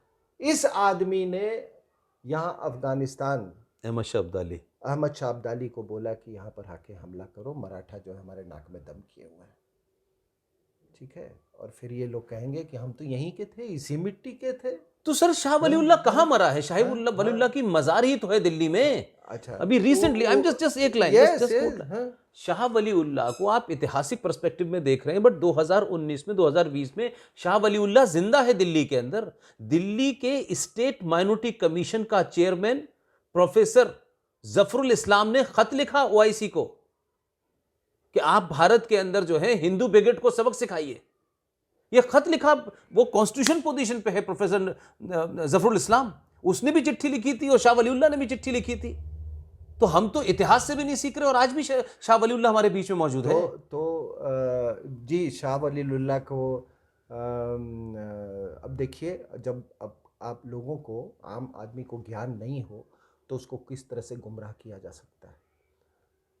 अब ये कितने लोगों के जहन में, वोकेबुलरी में शाह वलीउल्लाह थे, जिसने अफगान अहमद शाह अब्दाली को बुलाया। बताइए। और अहमद शाह अब्दाली आया, उसकी वो देखो मुगलों की औरतों भी उठा के ले गया। ठीक है, तो वो जिहादी वो जो एक उन्माद है वो तो बदल नहीं सकता। शाह वलीउल्लाह के बाद उसका बेटा आया अब्दुल अजीज़। उसकी डेथ कोई 1827 वगैरह में हुई थी, वो भी वही था। उसका एक चेला आया सैयद अहमद बरेलवी, और ये बड़ी इंटरेस्टिंग आपको बात कर रहा हूँ। सैयद अहमद बरेलवी जो था, वो क्या हुआ कि उसने, वो यहाँ से गया ये इस एरिया में, पेशावर में उसने वहाबी इस्लाम यानी कुरानिक इस्लाम और अहले हदीस, इन दोनों उसका अनुयायी था। वो उसने वहाँ पर लोगों को रेडिकलाइज करना शुरू किया। जो ट्राइबल थे पश्तून्स, उनको बोला कि अरे ये क्या तुम अपने ट्राइबल हेड बनाए हुए हो, जो इमाम है वही तुम्हारा हेड होगा, मैं तुम्हारा हेड हूँ। तो कुछ लोगों ने उसको भगा दिया वहाँ से, भगाया वहाँ से, तो वो चला आया इधर बालाकोट। ठीक है ना, ये 1831 वगैरह की मैं बात कर रहा हूँ। बालाकोट आया, बालाकोट में उसने फिर एक अपनी सेना तैयार की, अपने वो बोला कि मैं भी मसीहा हूँ, मेरे को भी, मतलब मेरे ऊपर भी अल्लाह का मेहरबानी है, वो सारा कुछ बोला। लोग मानने भी लगे उसको। नवाब ऑफ रामपुर, नवाब ऑफ टोंक और पटना से लोग गए उसकी सेना में शामिल होने। पटना से 2 भाई थे, विलायत अली और इनायत अली, ऐसे कुछ नाम था। उन पटना से वहां पर, ये 1801, और उसने बालाकोट में हेडक्वार्टर बनाया अपना। और फिर उसने कहा कि मैं इधर से झेलम नदी के वैली के साथ साथ लेके मैं पूरा इस पे सिख किंगडम, महाराजा रंजीत सिंह का रास्ता, उसको कब्जा करने को वो निकला। अब महाराजा गुलाब सिंह की फोर्सेस थी उस समय, उन्होंने काट दिया उसको। जब उसका सर कलम कर दिया गया ये सैयद अहमद बरेलवी का, तो कई साल तक, और आज भी ये लोग मानने को तैयार नहीं है कि वो आदमी मरा है। समझ रहे हैं कि नहीं? और उसके बाद से आपने देखा कि, और उसका जो लिगेसी जो है वो चलता रहा। वो लिगेसी जो है वो 1857 तक चला। 1857 में देखिए, जो हमारे हिंदू लोग जो थे, वो उस देश की संस्कृति के लिए लड़ाई कर रहे थे। ये मुगल राज दोबारा स्थापित करने के लिए लड़ाई लड़ रहे थे। दोनों में यही फर्क था।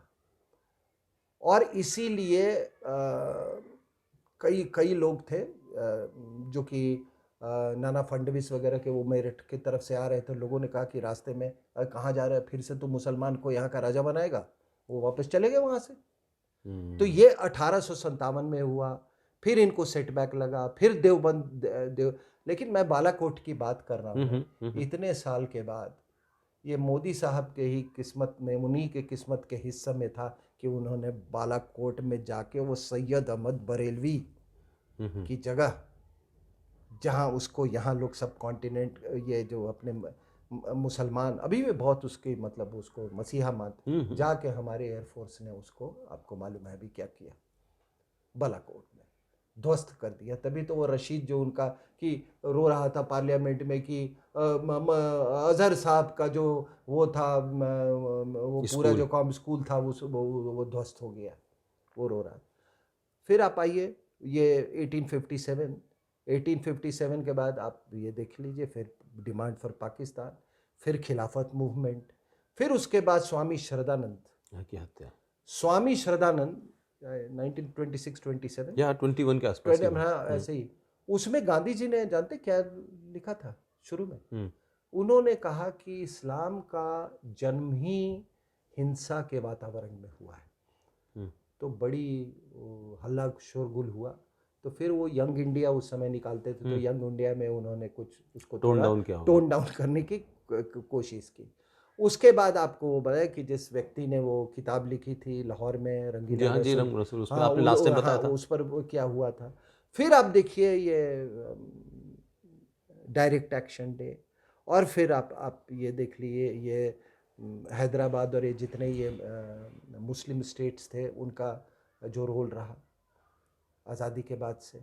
तो ये कब कब कब हमारा हम नहीं, मतलब ये इट्स वेरी डिफिकल्ट। नहीं, तो इट्स उसमें लास्ट टाइम आपने कहा था कि sir Syed set very openly हाँ हाँ। कि भाई या तो ये कब्जा करें या हमारे ऊपर कब्जा करें, अदरवाइज हम लोग एक साथ नहीं रह सकते। तो यही जिन्ना ने कहा। जी जी जी, तो वही वही ये देखिए सर, ये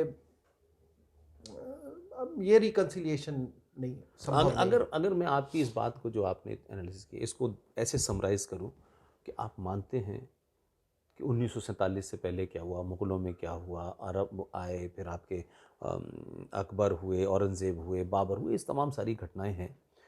आज भी आप ये मानते हैं कि भारत राष्ट्र के अंदर उनके प्रॉक्सी नए शक्लों में, नए नामों में, नए कपड़ों में आज भी मौजूद हैं। बिल्कुल नहीं, उस समय भी, मतलब मैं मानता हूं कि चलिए उस उस समय भी वक्त, देखिए। लेकिन आज 2020 में जब संचार क्रांति हो चुकी है और देश भर में हजारों लोग बोल रहे हैं पूरा नैरेटिव, लेकिन उसके बावजूद भी सीमांचल में हैदराबाद की बिरयानी पहुंच जाती है। ये मैं कहना चाह रहा हूं ना, इसलिए कश्मीर में केरला का आदमी पहुंच रहा है। तो आप जितनी घटनाएं बता रहे हैं जो इंटरनल है हमारी, जैसे हम ये सोचते हैं ये लॉ एंड ऑर्डर की प्रॉब्लम है, लेकिन कोयम्बटूर में बम धमाके में 52 लोग मरे, वो इंटरनल नहीं था। बिल्कुल सही। कसाब का मामला इंटरनल था, हमारे हमारे देश के लोग शामिल थे उसमें। तो कुल मिला के आप ये कह रहे हैं कि उस दौर को हम निकाल भी दे तो आज भी ये देश विदेशी ताकतों और भारत विरोधी ताकतों के आपने उनके आप प्रॉक्सी यहां बैठे हुए हैं। जी सर, आपने अजमल कसाब का जिक्र किया। जी। ये फ्री फ्लोइंग डिस्कशन है आपके साथ, इसलिए कोई हम स्ट्रक्चर्ड उस पे मैं नहीं नहीं, चल हम लोग रहा कर ही हूँ। नहीं पाते हैं उस हाँ, पर स्ट्रक्चर्ड बात। अभी देखिए आपने अजमल कसाब का, आपको 26/11 का हमला, ISI, लश्कर तोयबा, दाऊद नेटवर्क, बिना दाऊद नेटवर्क के ये पॉसिबल नहीं था 26/11। और आपने जो वहाँ के फॉरेन मिनिस्टर यहाँ थे लुटियंस दिल्ली में, फिर वो किताब 26/11 की RSS की साजिश, उसके बाद साध्वी प्रज्ञा और साध्वी कर्नल प्रज्ञा, पुरोहित का हिंदू कर्नल टेरर परा क्रिएट हिंदू करना। टेरर, करकरे साहब का रहस्यमय ढंग से उनका उनका मारा जाना, ये सारी अगर आप वो देखें, तो जब तक कोई बहुत अंदर से कोई भी इतना बड़ा हमला इस तरीके का, जहाँ 1000 किलोमीटर्स कोई पोर्ट से आए और इस तरह का ये करे, कितना डिटेल्ड रिकॉनेसेंस, कितना डिटेल्ड कोऑर्डिनेशन, ये सब हुआ बिना अंदर के फैसिलिटेशन के नहीं हो सकता। सर उसके कलावा बंधा हुआ था। इस ठीक है ना, मैं क्या कह रहा हूँ कि वो कौन से फोर्सेस थे, कौन से फोर्सेस, जिहादी फोर्सेस थे, सबका नाम ये है। वोहरा कमेटी में मालूम है कौन दाऊद के साथ कौन लोग मिले हुए ओपी हैं। ने आज तक। हाँ, तो मैं कह रहा था कि 26/11 में जो ताकतें इन्वॉल्व थी, आपको मालूम है कि ये लुटियंस दिल्ली से किया गया था। फैसिलिटेट कौन कौन किया आपको ये भी मालूम है। अब आप देखिए कि जिन लोगों ने 26/11 की प्लानिंग की थी, जिनका ये षड्यंत्र था भारत, और वो षड्यंत्र ये था कि एक हमला करवा दो, उसको हिंदू टेरर बना दो, हिंदू टेरर बनाने के बाद आप BJP RSS को बैन कर दो। और यहाँ एक पूरी पॉलिटिकल पार्टी पूरी पूरी तैयार थी हाँ, उस हिंदू टेरर को हवा देने की। वो करने के लिए। तो अजमल कसाब आपको मालूम है, पाप इतने जल्दी पनपता नहीं है, वो पकड़ा गया और उसके बाद वो स्थिति तो नहीं है, लेकिन तैयारी तो पूरी थी और पुख्ता तैयारी थी। अब है क्या कि वो फोर्सेस गायब थोड़ी हो गए, हाँ, अब उन्होंने दूसरे तरीके से रूट आउट एक दूसरा तरीका ये निकाला। हुआ। तो ये उसमें देखिए बॉलीवुड का अपने मान गया, दाऊद दाऊद था 26/11 में, लश्कर ए तोयबा के साथ लिंक लेने वाले ये तमाम जो आप देखते हैं, ये कुछ आप बताओ, ये एक सर, उनसे ज्यादा बड़ा रोल आपको नहीं लगता है कि जिन लोगों ने उस घटना में अंजाम दिया, वो तो समझ में आता है, लेकिन जिन लोगों ने उस घटना को बाइफरकेट करके किताब छाप करके, वो एक अजीज बर्नी नाम का फ्रॉड पत्रकार और उसके साथ में महमूद बदनी, ये जमातीवाला में हिंद का, और महेश भट्ट और ये दिग्विजय सिंह ने खड़े होकर किताब निकाली कि आरएसएस की साजिश, तो आपने एकदम नैरेटिव बदलने की कोशिश की। और उसके बाद में फिर साध्वी प्रज्ञा, फिर कर्नल पुरोहित, और ये जो आप देख रहे हैं कि वही फोर्सेस ने आज सरकार बनवाया है जिन्होंने 26/11 किया था। वही फोर्सेस ने अभी वो सक्रिय हैं, वही फोर्सेस जो हैं वो अर्नब गोस्वामी से थ्रेटेंड फील करती हैं, वही फोर्सेस कंगना रनावत से थ्रेटेंड फील करती हैं। ये पूरा एक ये जो क्राइम सिंडिकेट, दाऊद नेटवर्क, और कोई नेटवर्क आपको तो मालूम है साहब कि कोई नेटवर्क दुनिया में कहीं भी बिना पॉलिटिकल पेटर्नेज के वो सवाल ही नहीं होता सर। बन सकती है। अब है क्या कि there is big money in the sense कि Mumbai is the financial capital of India. तो ये जो हमारे यहाँ विदेशी महिला है, आप देखिए, एक तो इन्होंने ये रेड कॉरिडोर में अपना फुटहोल्ड जमा रखा है, ठीक है, यहाँ पर फुटहोल्ड जमाने की इनकी कोशिश थी। ये क्या है कि ये लोग जानते हैं कि वर्तमान सरकार को या मोदी सरकार को इस तरह से डिसलॉज करना आसान नहीं है। और अपनी मनसा यहाँ पर जंतर मंतर पे अरुंधति रॉय ने बिल्कुल साफ कर दिया था। उसने कहा था कि अगर चुनाव का इंतजार करोगे तो बहुत लेट हो जाएगा, कोई और तरीका ढूंढो। तो इन लोगों ने क्या किया, अभी देखिए, ये जैसे छत्तीसगढ़ हो गया, वहाँ ये विदेशी महिला का ये है। फिर उसने ये अभी जो उसकी पार्टी है, यहाँ पर ये जो गठजोड़ आप देख रहे हैं, ये माओवादियों का और जिहादियों का उसका हिस्सा है। और ये आप जो मुंबई में हो रहा है, आप कह सकते हैं कि इस पूरे सामाजिक संगठनों के नाम पर सड़क पे शाहीन बाग करके, सीए के विरोध में जा करके, और जैसे जैसे सीए का पूरा उनका जो आंदोलन था वो फ्यूज हुआ, जैसे उस पे शाहीन बाग पे बैठे, तो उसमें जब लास्ट में फ्रस्ट्रेट होके बंगलौर में दंगा हुआ, करेक्ट, दिल्ली के अंदर खुलेआम दंगा हुआ, तो लास्ट रिजॉर्ट यह है कि क्रिएट हैवक एंड वायलेंस। ये बेसिक एजेंडा है। अर्नब गोस्वामी को किन ताकतों ने पकड़ा है? अर्नब गोस्वामी के पीछे वही ताकतें हैं जिन्होंने साध्वी प्रज्ञा को गैर कानूनी तौर पर कस्टडी में रखकर 3 डिग्री 4 डिग्री टॉर्चर किया। वही पुलिस का आदमी, उस मुंबई पुलिस में तुकाराम जैसा भी एक आदमी था जिसने 24 और 25 गोलियां खाने के बाद उसको पकड़ा। लेकिन एक पुलिस वाला यह भी है जिसने अर्नब गोस्वामी को किसी के कहने पे, किसी के एजेंडे के तहत अर्नब गोस्वामी के नैरेटिव को समाप्त करने, दबाने के लिए, क्योंकि उसने एक नया नैरेटिव दिया है। वो इंटेलेक्चुअली जो मीडिया के अंदर चैलेंज किया, जो 300-400 चैनल हैं, जो अखबार हैं, जो इस देश के अंदर झूठी खबरें प्लांट कराते हैं सरकारों के खिलाफ, जो इशरत को बहन बता करके बिहार में बताने की कोशिश करते हैं, जो गाजियाबाद में एक मुसलमान की हत्या को अंतर्राष्ट्रीय बना देते हैं, ये वो मीडिया है जिसने कभी 5.5 लाख कश्मीरी हिंदुओं के बारे में नहीं लिखा। तो अल्टीमेटली आप कहते हैं कि अर्नब की गिरफ्तारी भी एक जो भारत के अंदर हजारों साल की संस्कृति की तरफ, उसको रोकने की कोशिश थी, उसको मारने की कोशिश थी। ये तो राइट टाइम पे साल्वे साहब ने और सुप्रीम कोर्ट से वो निकल के आ गया, लेकिन उसकी तो हत्या की साजिश कर रखी थी इन लोगों ने, जिस तरीके से ले गए। तो वो ताकतें आज, चाहे उनकी छोटी सी सरकार है, महाराष्ट्र में कोई बहुत मजबूत सरकार नहीं है, लेकिन उन्होंने तो अपना काम कर दिया। देखिए, महाराष्ट्र पुलिस की आप बात करें तो 26/11 के समय भी मुझे उसमें एक ग्रुप बिल्कुल नेशनलिस्ट और पैट्रियोटिक दिखा। एब्सोल्युटली, ठीक है। अब मैं आपको एक जैसे सवाल, एक आपको उदाहरण देता हूँ कि मुझे याद है वो एक सरदार साहब थे वहाँ के डीजीपी, देखो मैं नाम भूल रहा हूँ। हाँ, सरदार थे, सरदार थे, पसरीचा। Pasricha, right, Pasricha Pasricha, right. मुझे उनका प्रेस कॉन्फ्रेंस याद है। एटीएस रघुवंशी, एटीएस के हेड थे रघुवंशी उस समय। इन लोगों ने, मैं वो प्रेस कॉन्फ्रेंस में कहा कि हमारे प्रोफेशनलिज्म पे कोई शक न किया जाए, हमने आइडेंटिफाई कर लिया है कि 2006 का जो मालेगांव ब्लास्ट, 2 ब्लास्ट हुए थे दो मालेगांव दो में, बार हुए थे, राइट। 2006 में, 2008 में, हमने आइडेंटिफाई कर लिया है किसने किया है। ठीक है, उन लोग को जेल में भेजा गया। अब एक और व्यक्ति आते हैं एटीएस का, वो अलग उनका ब्रीफ था।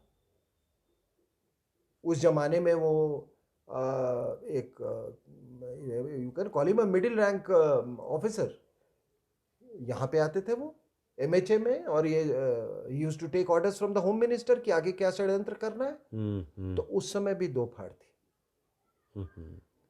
एक बहुत पैट्रियोटिक, अभी भी आई एग्री, अभी भी यहाँ पे अर्नब गोस्वामी के भी उसमें ऐसा बात नहीं है कि एक पैट्रियोटिक। अब जो डीजीपी थे महाराष्ट्र के, वो उन्होंने कहा कि मैं यहाँ की नौकरी कर सकता, मुझे आप यहाँ पे वो शायद मुझे डेपुटेशन पर भेजिए सेंटर, तो वो शायद एनएसजी के हेड बन के आए। तो एक है, ऐसे ऐसे लोग मैं जानता हूँ। नहीं, इवन एक आदमी जो टर्मिनेट हुआ हो नौकरी से, बताइए साहब, और 16 साल तक एक पार्टी का मतलब कार्यकर्ता रहा, ये, और इसको ये स्कॉटलैंड यार्ड पुलिस बोलते हैं, और उसको बुला के बैठा दिया और उसको अर्नब के घर भेजा। और क्या एनकाउंटर स्पेशलिस्ट, उसको अर्नब के घर क्यों भेजा आपने? एनकाउंटर स्पेशलिस्ट क्या, वो अमिताभ बच्चन की तरह वो रोल करके, और वो मतलब हवा में मार देगा वो, हवा में, मतलब ये। और एक आदमी, कभी कभी तो मुझे ये लगता है साहब कि पता नहीं कुछ अपनी सिस्टम बहुत गड़बड़ हो गई है। How can a DGP accept a person जो कि इतने साल एक पॉलिटिकल पार्टी में रहा, 16 साल। हाँ, अगर मान लीजिए कानूनन आपको मजबूरी, तो कई जगह है उसको बिठाने के लिए। नहीं, मैं कह रहा हूं वो भी बिठाया, लेकिन मैं जो बात कह रहा हूं कि why they sent to arrest Arnab Goswami. वही मैं कह रहा हूं, वही मैं कह रहा हूं। मैं कभी कभी, मैं, और जब मेरी बात अगर कोई सुन रहा हो साहब, एक आपने वो पिक्चर देखी है हीरो हीरालाल? मुझे याद नहीं सर। बिहार में एक पुलिस ऑफिसर है, उसमें नसरुद्दीन शाह को आप देखिएगा। अच्छा। वो यहां तक साइड लॉक, इस तरह की मूंछ है। बाय द वे, फौज में और पुलिस में भी वही होगा कि आपके इस लोअर लिप के नीचे वो हीरो बच्चा बना हुआ है। बताइए, हीरो कोई उसको बोलने वाला नहीं है। अब कल को कोई देखिएगा कि कोई मतलब लुंगी में आ जाएगा, उस हीरो हीरालाल को बोलने वाला कोई नहीं है। Had he been in the army, he would have been court-martialed. तो ये सैडली क्या हुआ है, जो पूरी जो आप देख रहे हैं मुंबई में, कि है क्या कि पूरी जो पोस्टिंग्स जो होती है, थानेदार एंड अबव, वो सारी पॉलिटिकल पोस्टिंग्स होती है। DGP poor man, he has got nothing to say, कोई हायरार्की नहीं है इनकी।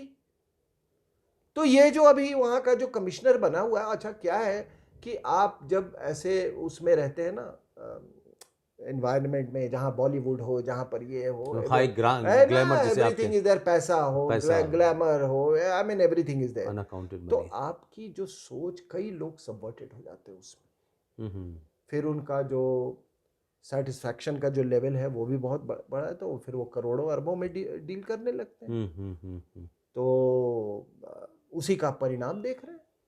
अब उनको अर्नब गोस्वामी से डर लगने लगा कि अभी तक तो दुकान अच्छी चल रही थी, अब मुंबई की दुकान में कौन रेकी करके चला गया, कौन फिल्म मेकर है, कौन ड्रग ले रहा है, कौन किसके, फिल्म इंडस्ट्री के लोग कहाँ किसको क्या क्या पास ऑन कर रहे हैं। क्यों पाकिस्तान से लोग आते हैं तो कौन किसको काम दिला रहा है, किसको नहीं दिला रहा, क्या एजेंडा है, वो स्क्रिप्ट कहाँ की लिख रहा है, वो वाली कल्चर चली। You enjoy, I also enjoy, everybody is enjoying, ठीक है ना, सब एंजॉय कर रहे थे।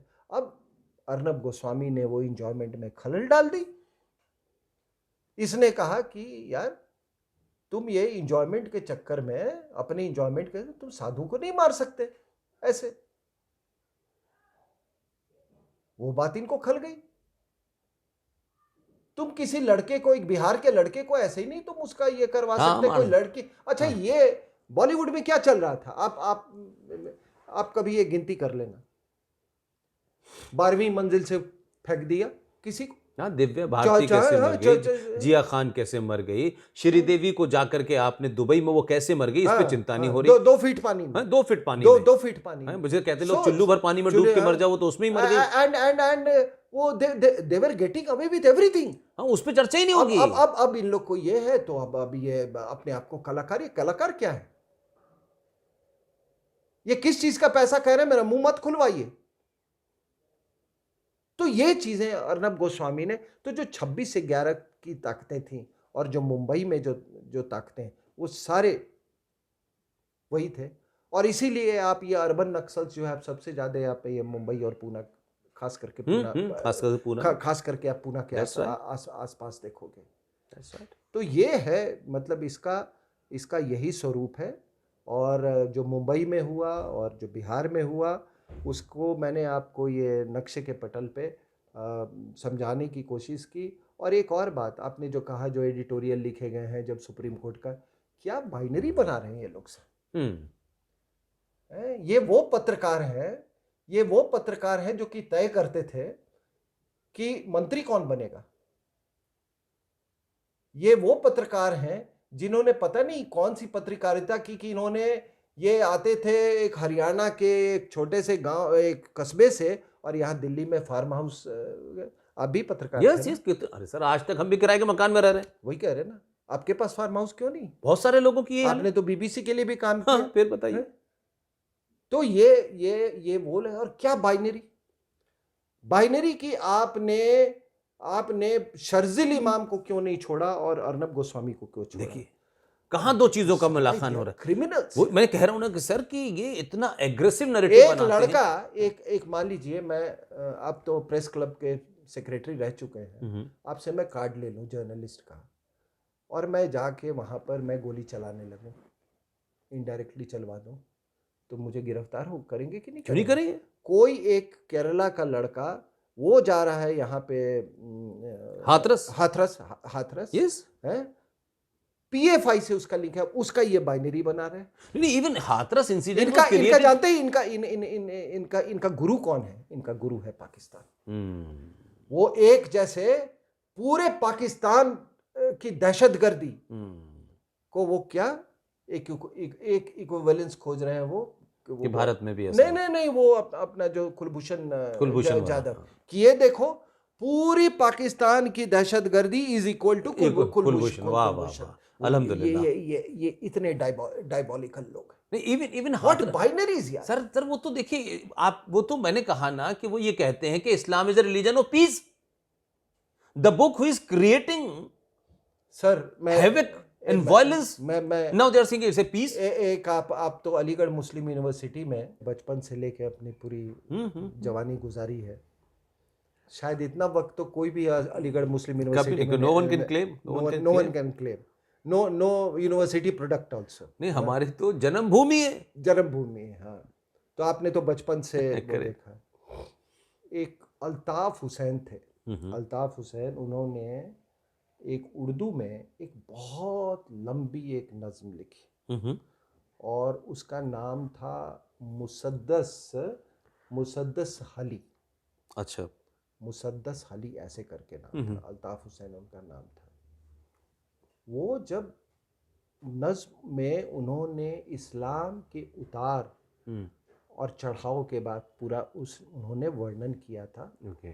और उसमें मतलब कहते हैं कि जो आपके जो फाउंडर जो थे सर सैयद, उन्होंने जब वो पढ़ा तो वो रोने लगे उसको पढ़ के, और उन्होंने कहा कि ये जो नज्म जो है ये सब जगह ये सर्कुलेट होनी चाहिए। तो ये नज्म, ये जो भी उसमें लिखा हुआ है, तो उन्होंने ये कहा कि देखो, कोई अनजान आदमी कोई अनजान तरीके से किसी मूर्ति की पूजा कर लेता है, उसको तुम काफिर कहते हो। कोई सूरज की पूजा करता है, उसको तुम काफिर कहते हो। कोई अग्नि को अगर उसको पूजा करे, उसको तुम काफिर कहते हो। हर आदमी को तुम वो नॉन बिलीवर बोलते हो। लेकिन जो एक आदमी जो कि वो बिलीवर है, वो तो प्रॉफिट को भी भगवान बना दे सकता है। तो उसके लिए देखो, उसकी पूजा याचना के लिए तो पूरी कायनात है। समझ रहे हैं आप मेरी बात? कि मतलब हम तो हर चीज में भगवान का रूप देखते हैं, चाहे वो सूरज हो, चाहे अग्नि हो, चाहे वो। तो वो बोला कि उसका दायरा देखो, वो काफिर का दायरा देखो। वो हिंदुओं कि वो काफिर का दायरा देखो कि वो तो हर किसी चीज पर भगवान वो बना सकता है, और तुमने अपना दायरा सीमित करते तुम चले गए। और लेकिन तुम इतने बड़े हिपोक्रेट हो, क्या कहते हैं उसको, मुनाफिक। मुनाफिक है वो। तुम इतने बड़े मुनाफिक हो कि तुम्हारा इमाम का जो कब्र है वहां पर तुमको चढ़ावा कबूल है। वहां पर तुम कहते हो कि हम प्रॉफिट मोहम्मद से भी हम ऊपर की चीज है। तो उसने उसने ये चीज यही डिस्क्राइब की है कि जब सोच इतनी नैरो होगी। अब बताइए सब, और वही चीज ये माओवादी इसका है। ये जो मैं हिंदुस्तान की जनता से ये पूछना चाहता हूं, और मुझे देखो, मैं कोई पॉलिटिशियन नहीं हूं, कि ये बताओ यार कि तुम्हारा वास्ता माओ और स्टालिन से कब से हो गया? कब से हो गया? क्या क्या तुम्हारे पूर्वज इतने नालायक थे? इतने नालायक थे? CPIML ऐसे ऐसे कहते हैं कि पूरी दुनिया, मतलब हिंदुस्तान में लोग अनपढ़ हैं, लेकिन उसका अंग्रेजी ML मार्क्सिस्ट लेनिनिस्ट। अरे कौन था? मार्क्स तुम्हारा बाप था, लेनिन तुम्हारा बाप था, स्टालिन तुम्हारा बाप था। और ये वामपंथ विचारधारा, मतलब कि अब एक और विचारधारा का तुमको, जब सोवियत यूनियन बोलेगा तब तुम उसमें अपने प्रीएम्बल में सोशलिज्म और सेक्युलरिज्म जोड़ोगे। उसके पहले क्या थे? हम हैवान थे। तो ये नैरो सोच कि आप वो उस दायरे से निकले, तो आपका ये, आपको याद होगा टिनेमन स्क्वायर का। Yes yes yes. Tiananmen square में आपको मालूम है कि उस समय जियांग जेमिन जो था वो जनरल सेक्रेटरी था, और डेंग जियाओपिंग जो था वो चेयरमैन मिलिट्री कमीशन था। General secretary suppose to be higher in status, but actual में ये विचारधाराएं जो खूनी विचारधाराएं है ना, इनमें सेना की बड़ी ये होती। तो पाकिस्तान में अगर फौज हावी है ना, तो उसका आपको किसी को मतलब आश्चर्य नहीं होना चाहिए। उसने क्या किया? आज जो ये JNU और इसमें ये लिबरांडो लोग जो ये हवाला दे रहे हैं, टिनेमन स्क्वायर में क्या हुआ था? एक लड़के के हाथ में भी पिस्टल नहीं था।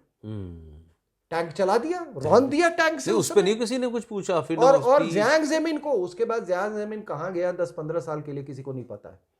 वहां यही होता है, हश्र होता है। तो इनकी यही विचारधारा है, खूनी विचारधारा। उसी तरह जिहादियों की विचारधारा। उसने कहा ना, वो अल्ताफ हुसैन ने, कि भाई हमारे लिए तो पूरा कायनात में, हम लुक एट द एक्सपेंस जिसकी हम इबादत कर सकते हैं, लेकिन तुमने तो उसको एक किए कि मोहम्मद साहब का नाम लिया तो काट देंगे। चलो कट गए। उसके बाद फिर फ्रांस में उन्होंने लेजर से पूरा दिखाया, अब काटते चलो, काटते चलो, और प्रेम की गंगा बहाते चलो। और गंगा जमुना तहजीब करो, और गंगा जमुना तहजीब करते चलो। भाईचारा, गंगा जमुना तहजीब। तो ये है, ये फोर्सेस। मैं आपसे आखिर में सिंह साहब, जो लोग भी आपको सुनते हैं, बड़े डीप इनसाइड गांवों तक लोग सुनते हैं आपको, इस सिनारियो में जो आपने बताया, चाहे बिहार का चुनाव हो, आने वाले चुनाव हो, हर छोटी बड़ी घटना बड़ी बन जाती है। हाथरस की घटना को फ्लेयर अप करने की कोशिश की थी बिहार चुनाव को लेके। आपको याद होगा कि लास्ट टाइम जब बिहार का चुनाव था तो अखलाक की घटना को फ्लेयर अप किया गया था। वो जो गांव में बैठा हुआ आदमी है जो आपको सुन रहा है, आप उससे 2 लाइन में क्या कहेंगे कि वो क्या करे जो इन ताकतों से अवेयर रहे और अपने लेवल पे उनसे कैसे लड़े। उस आदमी को बताइए जो आपको बहुत डीप इनसाइड में सुनता है और आपको गुरु मानते हैं लोग, और आपको पता भी नहीं कि कौन आपको गुरु मानता है, कैसे आपको गुरु मानता है, लेकिन आपकी बात चर्चा में होती है गांव में। आप उस गरीब आदमी को जो राष्ट्र के प्रति समर्पित है, जो भारत की संस्कृति के प्रति समर्पित है और जो राष्ट्र से प्यार करता है, और इन ताकतों के जो माया जाल हैं, इन ताकतों का जिस तरीके से नए नए एजेंडे हैं, उससे वो कैसे सचेत रहे, ये मैं चाहता हूं आप उसको बहुत सिंपल लैंग्वेज में, क्योंकि आपकी लैंग्वेज सिंपल है इसीलिए लोग आपको सुनते हैं।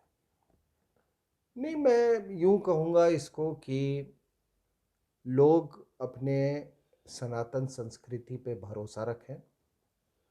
हमारे पूर्वजों ने हर छोटे चीज़ का ध्यान दिया है कि सोलर एक्लिप्स में कौन सा खाना खाया जाएगा, कौन से कपड़े पहने जाएंगे, दिवाली में तिल का दिया जलाया जाएगा, उसका साइंटिफिक रीज़न क्या है। आर्थिक उसके लिए भी उन्होंने सारा कुछ प्रिस्क्रिप्शन दिया हुआ है, क्योंकि सब इस तरह अब जो वर्ण में बटा हुआ था वो सबका अलग अलग काम था। आप उससे भटकेंगे, उससे तो अनएम्प्लॉयमेंट होगा, क्योंकि जब आपके पास हुनर नहीं रहेगी तो एम्प्लॉयमेंट नहीं मिलेगा। अब 100 चपरासी तो एक ऑफिस में हो नहीं सकता है जिस सरकारी नौकरी। तो मेरा कहने का तात्पर्य क्या है कि अपने पूर्वजों को जानो, सनातन धर्म को जानो, बहुत ही वैज्ञानिक ये धर्म है, उसको जानो, उस पर भरोसा करो, और जो भी चीज़ खास करके विचारधारा जो बाहर से आएगी वो विचारधारा आपको तबाह कर देगी, जैसे कि जिहादी विचारधारा। भाई अगर मैं एक कंपैरिजन कर लूँ, आप जब यहाँ पे हुनसैंग आया था, जब वो ग्रीक ट्रैवलर्स आए थे, तो उन्होंने अपना वर्णन में यही कहा था कि यहाँ पे कोई स्लेव नहीं, और हर संस्कृति में स्लेव का कल्चर था। भारत में इवन हारी हुई सेना के लोगों को कभी स्लेव नहीं बनाया जाता था। ये आपकी संस्कृति है। अरे तो अभी हमने 19 आप अपनी संस्कृति पर भरोसा करो। और दूसरा कि ये जो प्रोपोगेंडा जो है पुष्पेंद्र जी, ये जो हाथरस और ये वो एक मैं बात बता दूं आपको इतिहास का। नंदा डायनेस्टी 25 साल, आज के टर्मिनोलॉजी में उसको कहो तो दलित डायनेस्टी था। दलित डायनेस्टी 125 साल मगध साम्राज्य वॉज अ दलित डायनेस्टी। आपने ही मुझे एक किताब दी थी पंचायती सेना पे। जी जी जी जी। पंचायती सेना में एक सोहन लाल भंगी नाम का एक आदमी कमांडर था पंचायती सेना का। उस समय भंगी शब्द को बहुत अच्छा शब्द माना जाता था। वो था हेमू, जिसने दांत खट्टे कर दिए थे मुगल सेना के, वो जात से तेली था। कई ऐसे मैं उदाहरण दूंगा, लेकिन आपको ये सब चीजें बताई नहीं गई हैं क्योंकि आपके अंदर एक सेंस ऑफ इन्फर्टी कॉम्प्लेक्स बना है। और अभी मैं बता रहा हूं, समय कम है, लेकिन हिंदुस्तान में मैं आपको तमाम महत्वपूर्ण मंदिर तो सभी महत्वपूर्ण होते हैं, लेकिन जहां लोग ज्यादा जाते हैं पॉपुलर मंदिर, मैं सैकड़ों मंदिर का मैं आपको वर्णन कर सकता हूँ, उदाहरण दे सकता हूँ, जहाँ पे सो कॉल्ड दलित, वहाँ पे आज से नहीं पिछले कई दशक से, कम 3 दशक से पुजारी, और कोई पूछता भी नहीं, कभी कोई सवाल ही नहीं होता उसको। और कोई नहीं। ये जो आर्टिफिशियल डिवाइड है, इससे लोग बचें, इससे लोग बचें। जो आपके बीच में बैठ करके बिहार में बहुत सा है, पटना बेसिक बुनियादी रूप से मैं पटना का रहने वाला हूँ। वहाँ का जो हनुमान मंदिर है, वहाँ भी मैंने सुना। हाँ, सभी कई हैं। आपके अलीगढ़ में मुझे मालूम है कई जगह, कोई नहीं पूछता, और पूछेगा क्यों? वो हमारे भाई हैं। वो कर्म, कोई जन्म से कोई पंडित नहीं होता है। नहीं, वो तो परशुराम का फेमस वाक्य है। साहब आप एक बताइए, रामायण लिखने वाले वाल्मीकि महाराज, सबरी का अपने मतलब ये सबरी और राम के बीच का जो रिश्ता दिखाया गया है, कोई रिश्ता ही उसमें कोई बात ही नहीं। अब इस- ये क्या जो विकृतियां नहीं है उन विकृतियों को, लेकिन आपको नहीं लगता सर कि क्योंकि भारत की जो सभ्यता इतनी रिच है, विदेशियों ने भारत के लोगों के अंदर कुंठा और अपने ही संस्कृति के प्रति एक घृणा पैदा करके मैकाले की सोच को यहाँ लाए, जिसके कारण से आज देश के अंदर कई सारी विक्रियाँ आई हैं। मुझे लगता है कि जो बात आप कहना चाहते हैं कि लोग अपनी रूट्स की तरफ लौटें, अपने संस्कारों पे, अपने महापुरुषों पे, उन पे गर्व करें, और अगर आप ये करने लगेंगे तो विदेशी लोग ना आपको 2 रुपये किलो चावल में ख़रीद सकते हैं, ना आपका धर्म बदल सकते हैं, और 2 रुपये किलो चावल में आप सरकारें नहीं बदलेंगे। मैं समझता हूँ शायद आप ये सर एक बात बताइए, एक आखिरी चीज कि वाल्मीकि जी को आप क्या मानते हैं? वाल्मीकि ऋषि को हम लोग भगवान ही मानते हैं ना? एकदम एकदम एकदम सबके लिए भगवान है। उनकी लिखी रामायण हर बड़े से बड़े प्रख्यात पंडित के घर में, ब्राह्मण के घर में रखिए, ठाकुर के घर में रखिए। किसी ने पूछा क्या कहते हैं कि दलित है? वो हम लोग सबको के लिए भगवान है। जब हमने उनको भगवान मान लिया फिर क्या है? तो ये अंग्रेज और ये लेफ्टिस्ट और ये लिबरांडो और ये कौन लोग हैं? तुम हमारे और भगवान के बीच में क्यों आ रहे हो?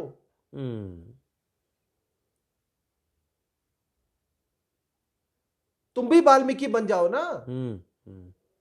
तो तुम तो माओ बनने चले हो, तुम लेनिन बनने चले हो, तुम वो बनने चले हो। Thank you very much Singh साहब, आज बहुत मज़ा आया। आज हम लोगों ने बड़े दिल खोल के बात की और लंबी बात की, और मेरा ख्याल है कि आप दिल्ली से जा रहे हैं, मेरा ख्याल है एक 15 दिन बाद लौटेंगे, तो उसके बाद फिर आपसे एक लंबी चर्चा होगी। बहुत बहुत शुक्रिया, thank you very much sir, मज़ा आ गया।